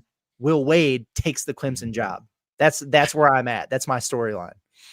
That's interesting. And that angle, that last angle that you just said, I didn't think about. Here's what's funny, Curtis. I saw the same video you did of him talking about his time at Clemson and all that.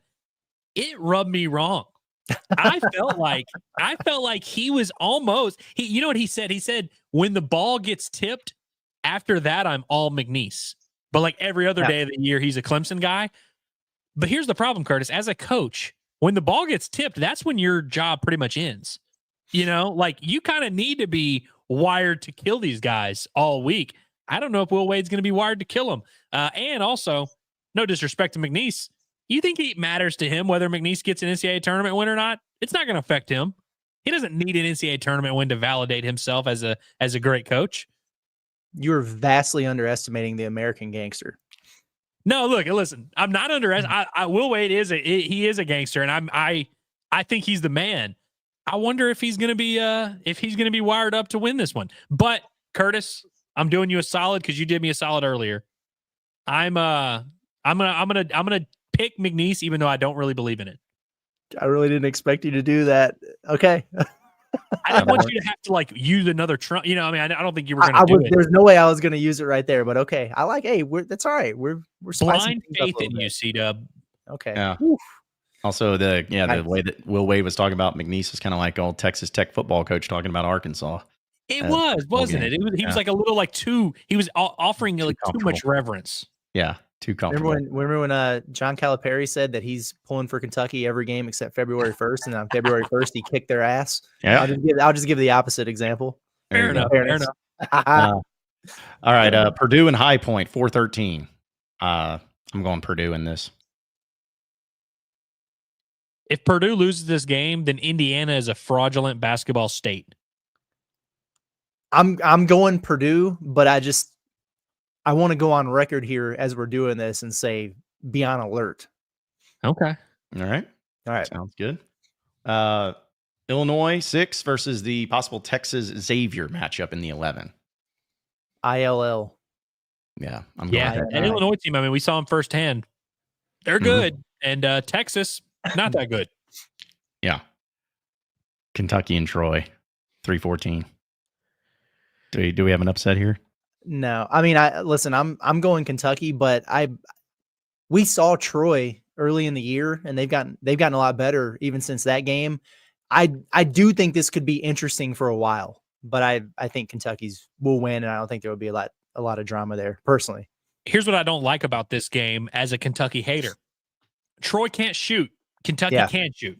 Yep. It kind of is that simple to me. If you're going to pull an upset, you kind of need some variance to go your way, and I don't really think Troy has that. And as we know about good draw for Kentucky. Yeah, I think this is a very, very, very, very winnable game. And of course, as a 4 seed, you've earned that. 3 seed. I mean, I really want to pick Troy, and I probably will pick Troy, but I'm not going to trump it. So, okay, UCLA versus Utah State, UCLA. I have UCLA going here. I got them winning this one. Me too, I guess. Both these teams come across as kind of stinky to me, but I'll take Mick Cronin over whoever the Utah State coach is. That was a great sentence that I agree with. That's my exact stances. I don't really like either. Good. These teams, they're both a little stinky, but Mick is, he's gonna go down swinging. Good deal. Yeah. Final game, Tennessee Wofford. Upset here? Nah. Okay. Yeah, we went Tennessee as well. All right. So The dogs are getting taken to the pound. now we got teams that will be moving on into the Sweet 16. Round of 32. Auburn, Creighton. I got Auburn. I got Creighton. Okay. Andrew? I have Auburn, Curtis. So Trump if you must Trump. Trump? No Trump. Okay. Go with Auburn. I don't feel that strongly about it. Yeah. How about Michigan and Yale? Michigan. This one, yeah, I'm about to say I have Michigan in this one too. You know what's awesome about this is Danny Wolf was on that Yale team that beat Auburn last year. Oh, that's yeah. Maybe So he'll be there's playing his boys, you know. But I like Michigan. Yeah, I kind of Andrew? like Michigan too. Okay. I mean, when I say kind of like, I mean like I should like them a good bit in this matchup. I think Danny Wolf, big boys, his little teammates. All right, so how about Ole Miss and Iowa State? Think that Chris Beard pulls off an upset here? I don't. I don't either. Okay. Even though Iowa State's not 100, even though Iowa State's not at full strength, I still like them here. Yeah. Yeah, and I don't like Ole Miss. I'll just say that. I don't either. Old Perel or whatever's going to shoot him out of the game. Michigan State, New Mexico. This one, I got January, February, Izzo. I do too, Curtis. I know you like New Mexico. You know, you shoehorned them in there. So you know, I mean, you can do whatever you got to do. But I like Sparty. I think Sparty. I don't like Sparty as like a real threat to like win it all. I think they're kind of fraudulent against the bad team or the good teams. But I think they're going to be able to like beat the teams they're better than. Yeah, okay. Michigan State. Which I know sounds stupid, but I meant like I don't see them as like an upset worthy team, like a team that's going to get caught. But I don't think they're going to beat anyone that good. Well, now we go to a really good game. As Curtis mentioned, that Florida this year reminds him kind of UConn, and Florida in this one would play UConn. Does UConn and Danny Hurley beat the Gators? I say nay. Go Gator. Yeah, man, dude, I'm sticking with Florida here. Although I would be pissed right now if I was Todd Golden and I had this team. It's like, oh, round of 32, you get the back-to-back champs. But I do like Florida here. Yeah, if UConn had Donovan Clingan or Adama Sanogo still, maybe one thing, but Florida's got like 15 7-footers, man. And it's crazy. Florida's just so well-rounded. They've got great guards and great bigs. You just don't really see that in college basketball that much. It's really hard for them to be like prone to an upset. UConn, of course, like I'm never going to like doubt Hurley. Like I won't be stunned if he gets it done. I don't like the way they play basketball. Well, the next one is Maryland versus Memphis, or I should say Memphis versus Maryland, 5 versus the 4 seed. This is probably not even true, but I feel like these teams have played each other somewhat often in the tournament. But I'm going to take Maryland. I'm going to take the Terrapins. Well, I had Memphis losing in the first round, so I damn sure I'm losing in the second round. I'm going Maryland here too. Yeah, don't like Memphis at all. I didn't feel good. I'm the one who sent Memphis to the second round, and I didn't feel good about it. Part of why I did it is because I knew I was going to have whoever losing to Maryland, who I think is pretty well rounded. Well, now we got another one. Drake and Texas Tech, 11 versus 3. I really like Texas Tech. I got them winning this one. Same. I'm bullish on them, man. Yeah. I like Texas Tech as well. No qualms from me. Okay. Arkansas and St. John's. Do the Hogs go to the Sweet 16? I almost feel like we have to pick them to the Sweet 16. I almost feel like we have to, unless we really feel like St. John's is a Final Four team or something. This is inside Arkansas, guys. Yep. Hey, I was going to use my trump card for this if you guys went. I'm going to be honest. Okay. But the reason being is because this is one reason only. It's Pitino and all that. Cal, and he's shown it this year, when the lights are the brightest, when it's something he really wants to do and beat Pitino, who they don't like each other, he's gonna find a way. So give me the Hogs. We're going to San Fran. Yeah, big. Couldn't have said it better myself. All right, Duke, Mississippi State. Jeez, please no one pick Mississippi State. I'm going Duke. Yeah, no worries. It's Duke. They could play this game 100 times, and Duke would win 100 times. Good. Oregon, Arizona, both of the former Pac-12, but now of the Big 10 and the Big 12. I'm taking Oregon and Dana Altman. Sure. I have no thought on this game. I really don't. I'll stick with you. Okay.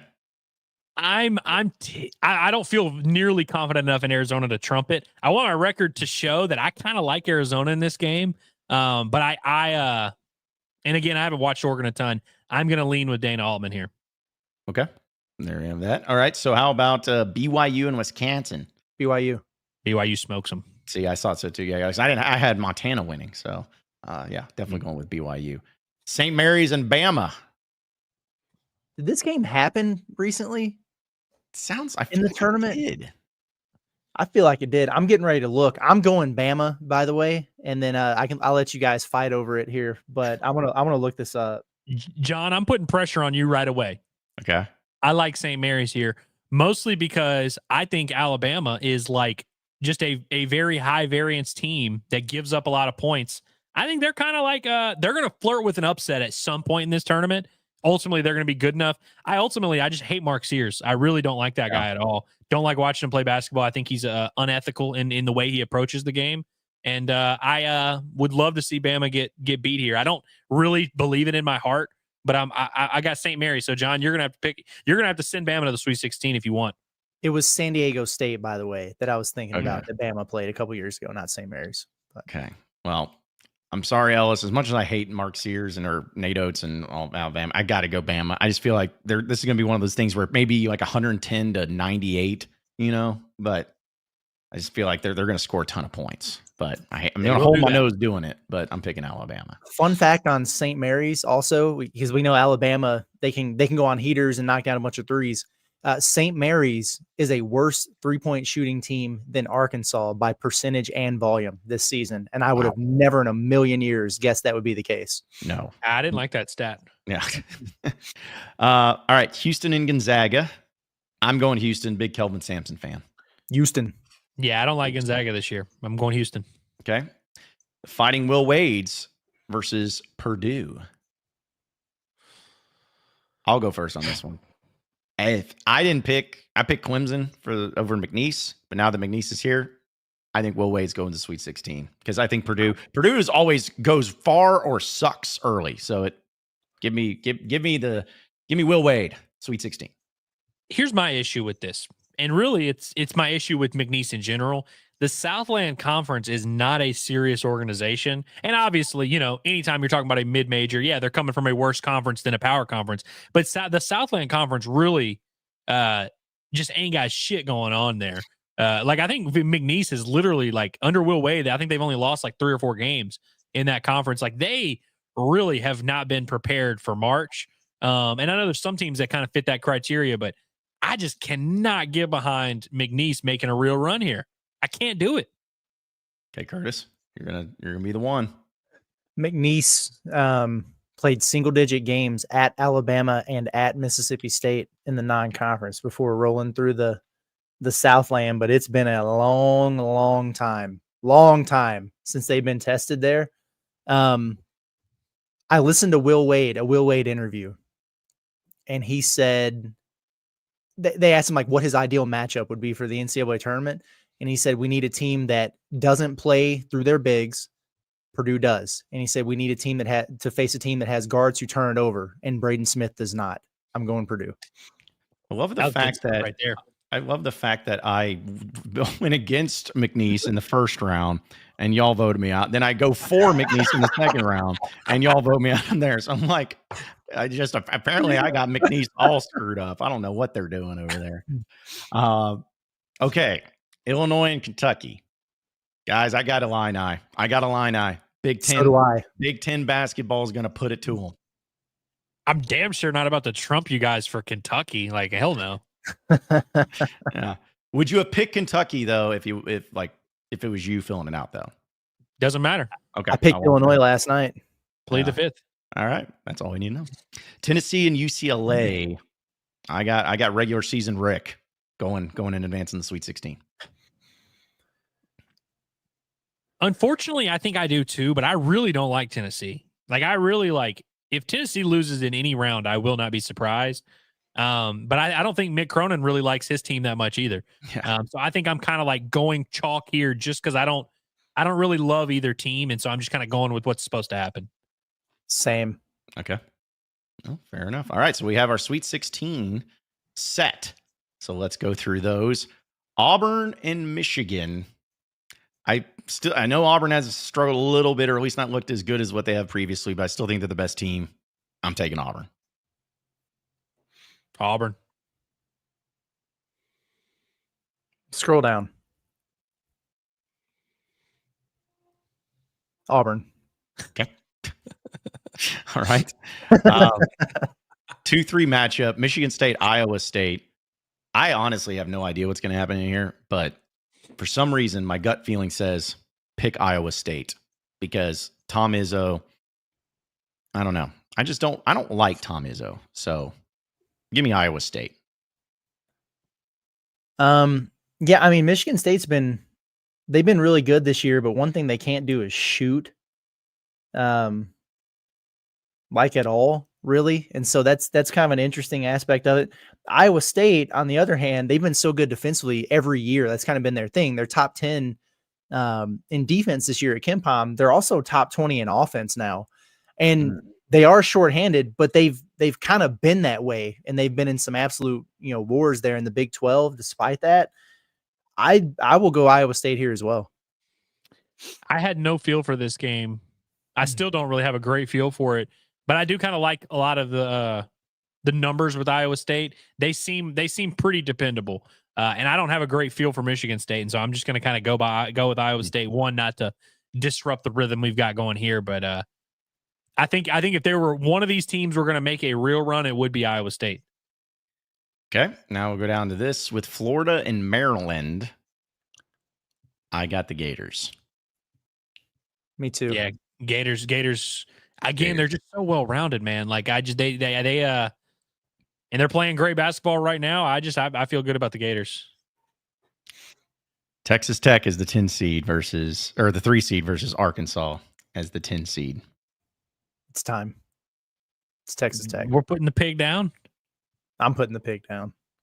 Yeah, to be fair, this is a team you didn't want to see in any round. I remember you when there was a possibility of us maybe seeing Texas Tech in the second round, you were like not into it.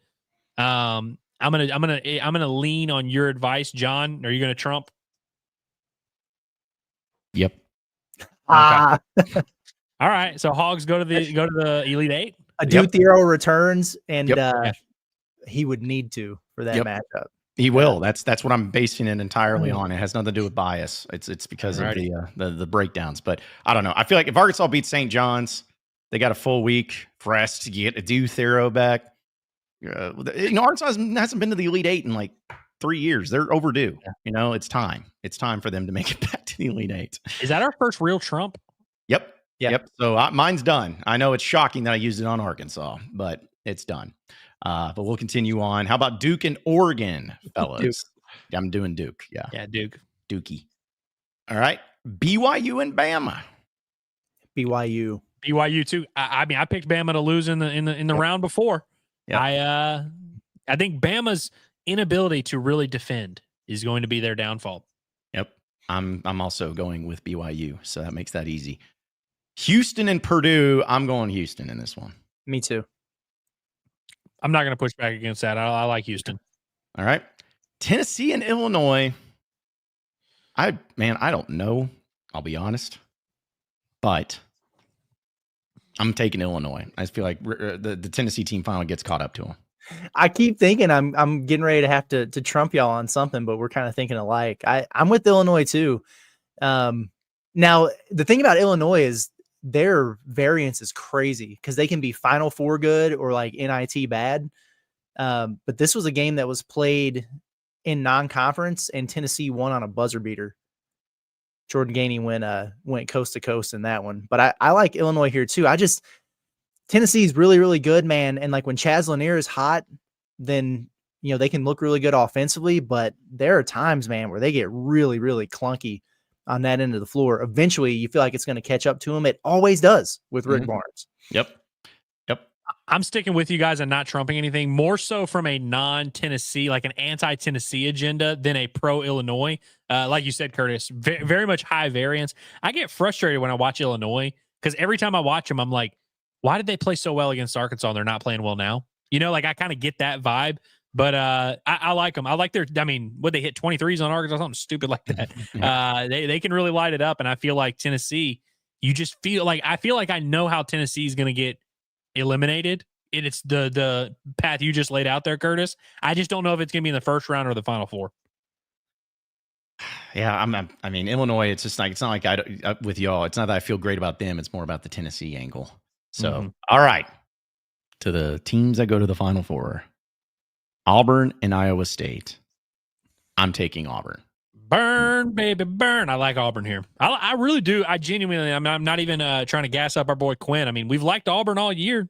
I like Auburn, man. It's gonna be hard. And again, they're going into this tournament a little bit shaky, of course. Like they're not playing their best ball right now. By the time they get here to this point, they will have found that groove. They will kind of be back to being the Auburn we know and love, or love to not play against. I like Auburn here, but Curtis, do you have any pushback? These two teams have played already this season. They played in Maui, and Iowa State blew a 17-point lead and wound up losing by 2 there in Maui. And then that was the only game that Iowa State lost until January 18th. Like they were on an absolute heater after that. If the Cyclones were fully healthy and at 100%, I'd go for them. But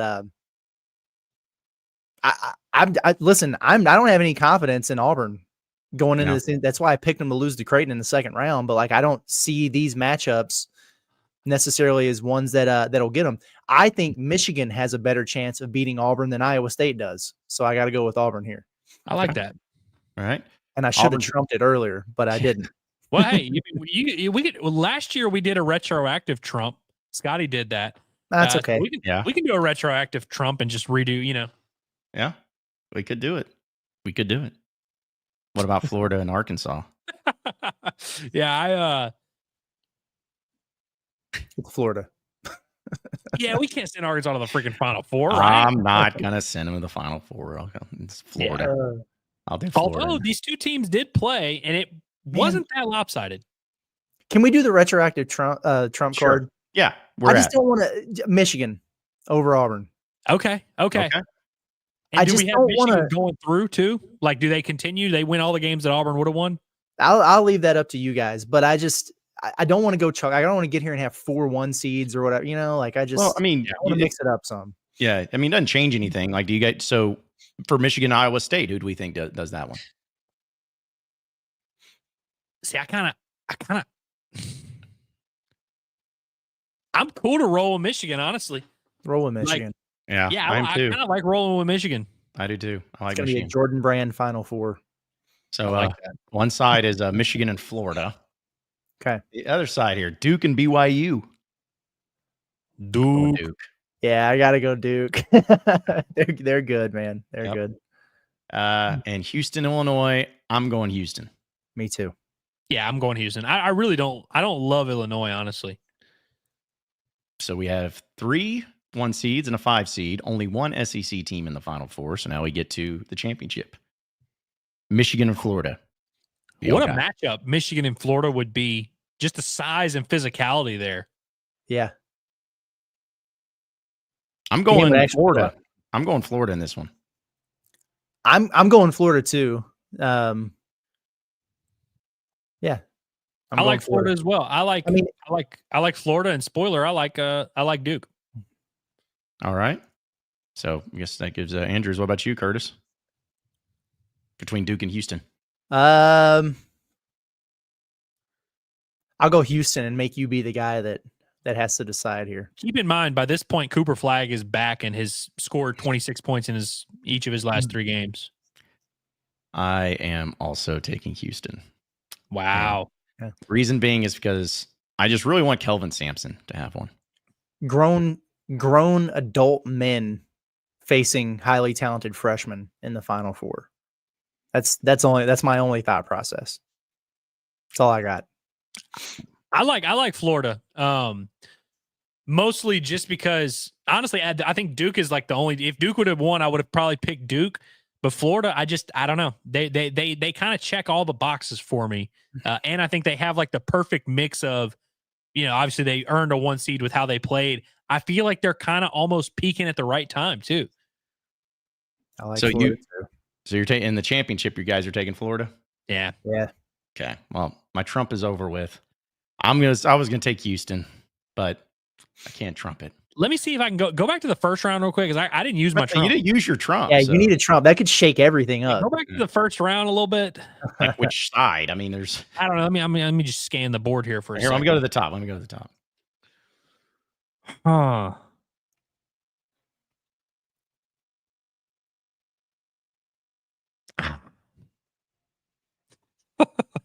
I don't know. I'm kind of okay with how some of this played out. Maybe I'll have to trump Bama losing in the second round. Maybe you could just take yours and have 2 next season. Yeah, over. Low key. It's not a bad decision. All right, I'm doing a Trump. Y'all ready? Yep. And it's going to ruin everything. Great. Kentucky beats Illinois. Oh. Kentucky beats Illinois there. I'm sorry. BBN. Right. I hate BBN. Yeah. In fact, I really was thinking, I woke up this morning and I really hate BBN. But Illinois has some stinky vibes to them. Okay. And Kentucky has stinky vibes as well a little bit with all the injuries and just kind of how their season's played out. But I think they're going to be able to just kind of scratch and claw through it. And I kind of like their draw, honestly. Now I have Tennessee beating Kentucky. Kentucky swept Tennessee in the regular season. I know they did. It's just an absolute horrible matchup, but there's no way in hell they're beating them 3 times, right? That's kind of where I'm at too. Where I'm like, I know it makes sense. I have Tennessee beating them, and then Houston beats Tennessee by 80. It's like 87-48 or something like that. Okay. Well, that didn't ruin too much because still got the same Final Four teams and everything. But, yeah. Okay. All right. And we got to do a final score. Or how many total points will be scored in the game between Houston and Florida? I think 175. 175? Yeah. Just coast to coast going crazy. 144. This is Houston we're talking about. So you said 144? Yeah. All right. So maybe we just meet in the middle on those two. Then. Meet in the middle. Yeah. Meet in the middle. So would that be like? That'd be like 159. 159. You said. Okay. I think that's the right math there. Sounds good to me. Yeah. All right. I'm hitting submit. Hit submit. It's been submitted. It's done. Congrats. We've picked Florida to win the national championship. Chomp, chomp. Oh, man. That was, I don't know. I feel weird. It's just crazy picking Florida to win the championship. I mean, I'm good with it, but not something I would have guessed before the season started that we would pick Florida to win the national championship with Todd Golden. It's the year of the Gooners, man. Telling you. So there you have it, folks. And if you want to get on the bracket challenge here with Inside Arkansas, just go to ESPN.com. It's Inside Arkansas. You can also check out the links we've tweeted out and whatnot. And Hogs by 20 is the code. So all one word, all capitalized too. So went along there. But hey, we got our brackets in. It's been submitted and we are good to go. So guys, any final thoughts before you roll out of here for the day? And I guess when we talk to everybody tomorrow, we'll be in Providence. And I should have said this earlier, but we're obviously not doing Inside Arkansas live at noon tomorrow because we're going to be traveling, but we will, similar to what we did in Lexington, do a later in the late afternoon spot, hey, we're here in Providence. So we'll let you know on that, but just to give everybody an update on that. But any final thoughts? No. No final thoughts from me. Just tune into the Bombastic Podcast and woo pig to all. Okay. And real quick, sorry, got to give Quinn, because for our guy, he says super chats. Says I was about to complain to y'all or compliment y'all, but now I'm booing. Boo Curtis. Yep. Hey, it ain't got nothing to do with us, man. That's Curtis. That's the volatile Curtis Wilkerson over there. That's right. And then also says Michigan doesn't have the athleticism to guard or guard play to match up with us. We'll see what happens. Quinn, I think your problem is you're a little bit too high on Auburn's guards. I was about to say, does Auburn have great guard play? I don't know about all that. But also, final one says from Rev DL Hogs says, howdy, John, Curtis, and Andrew. Woo Big Sue. Thanks for all the updates and all things Arkansas. I feel like the rigorous SEC has the Hogs prepared for the big dance. So I like it. Rev Hog. It'll be great.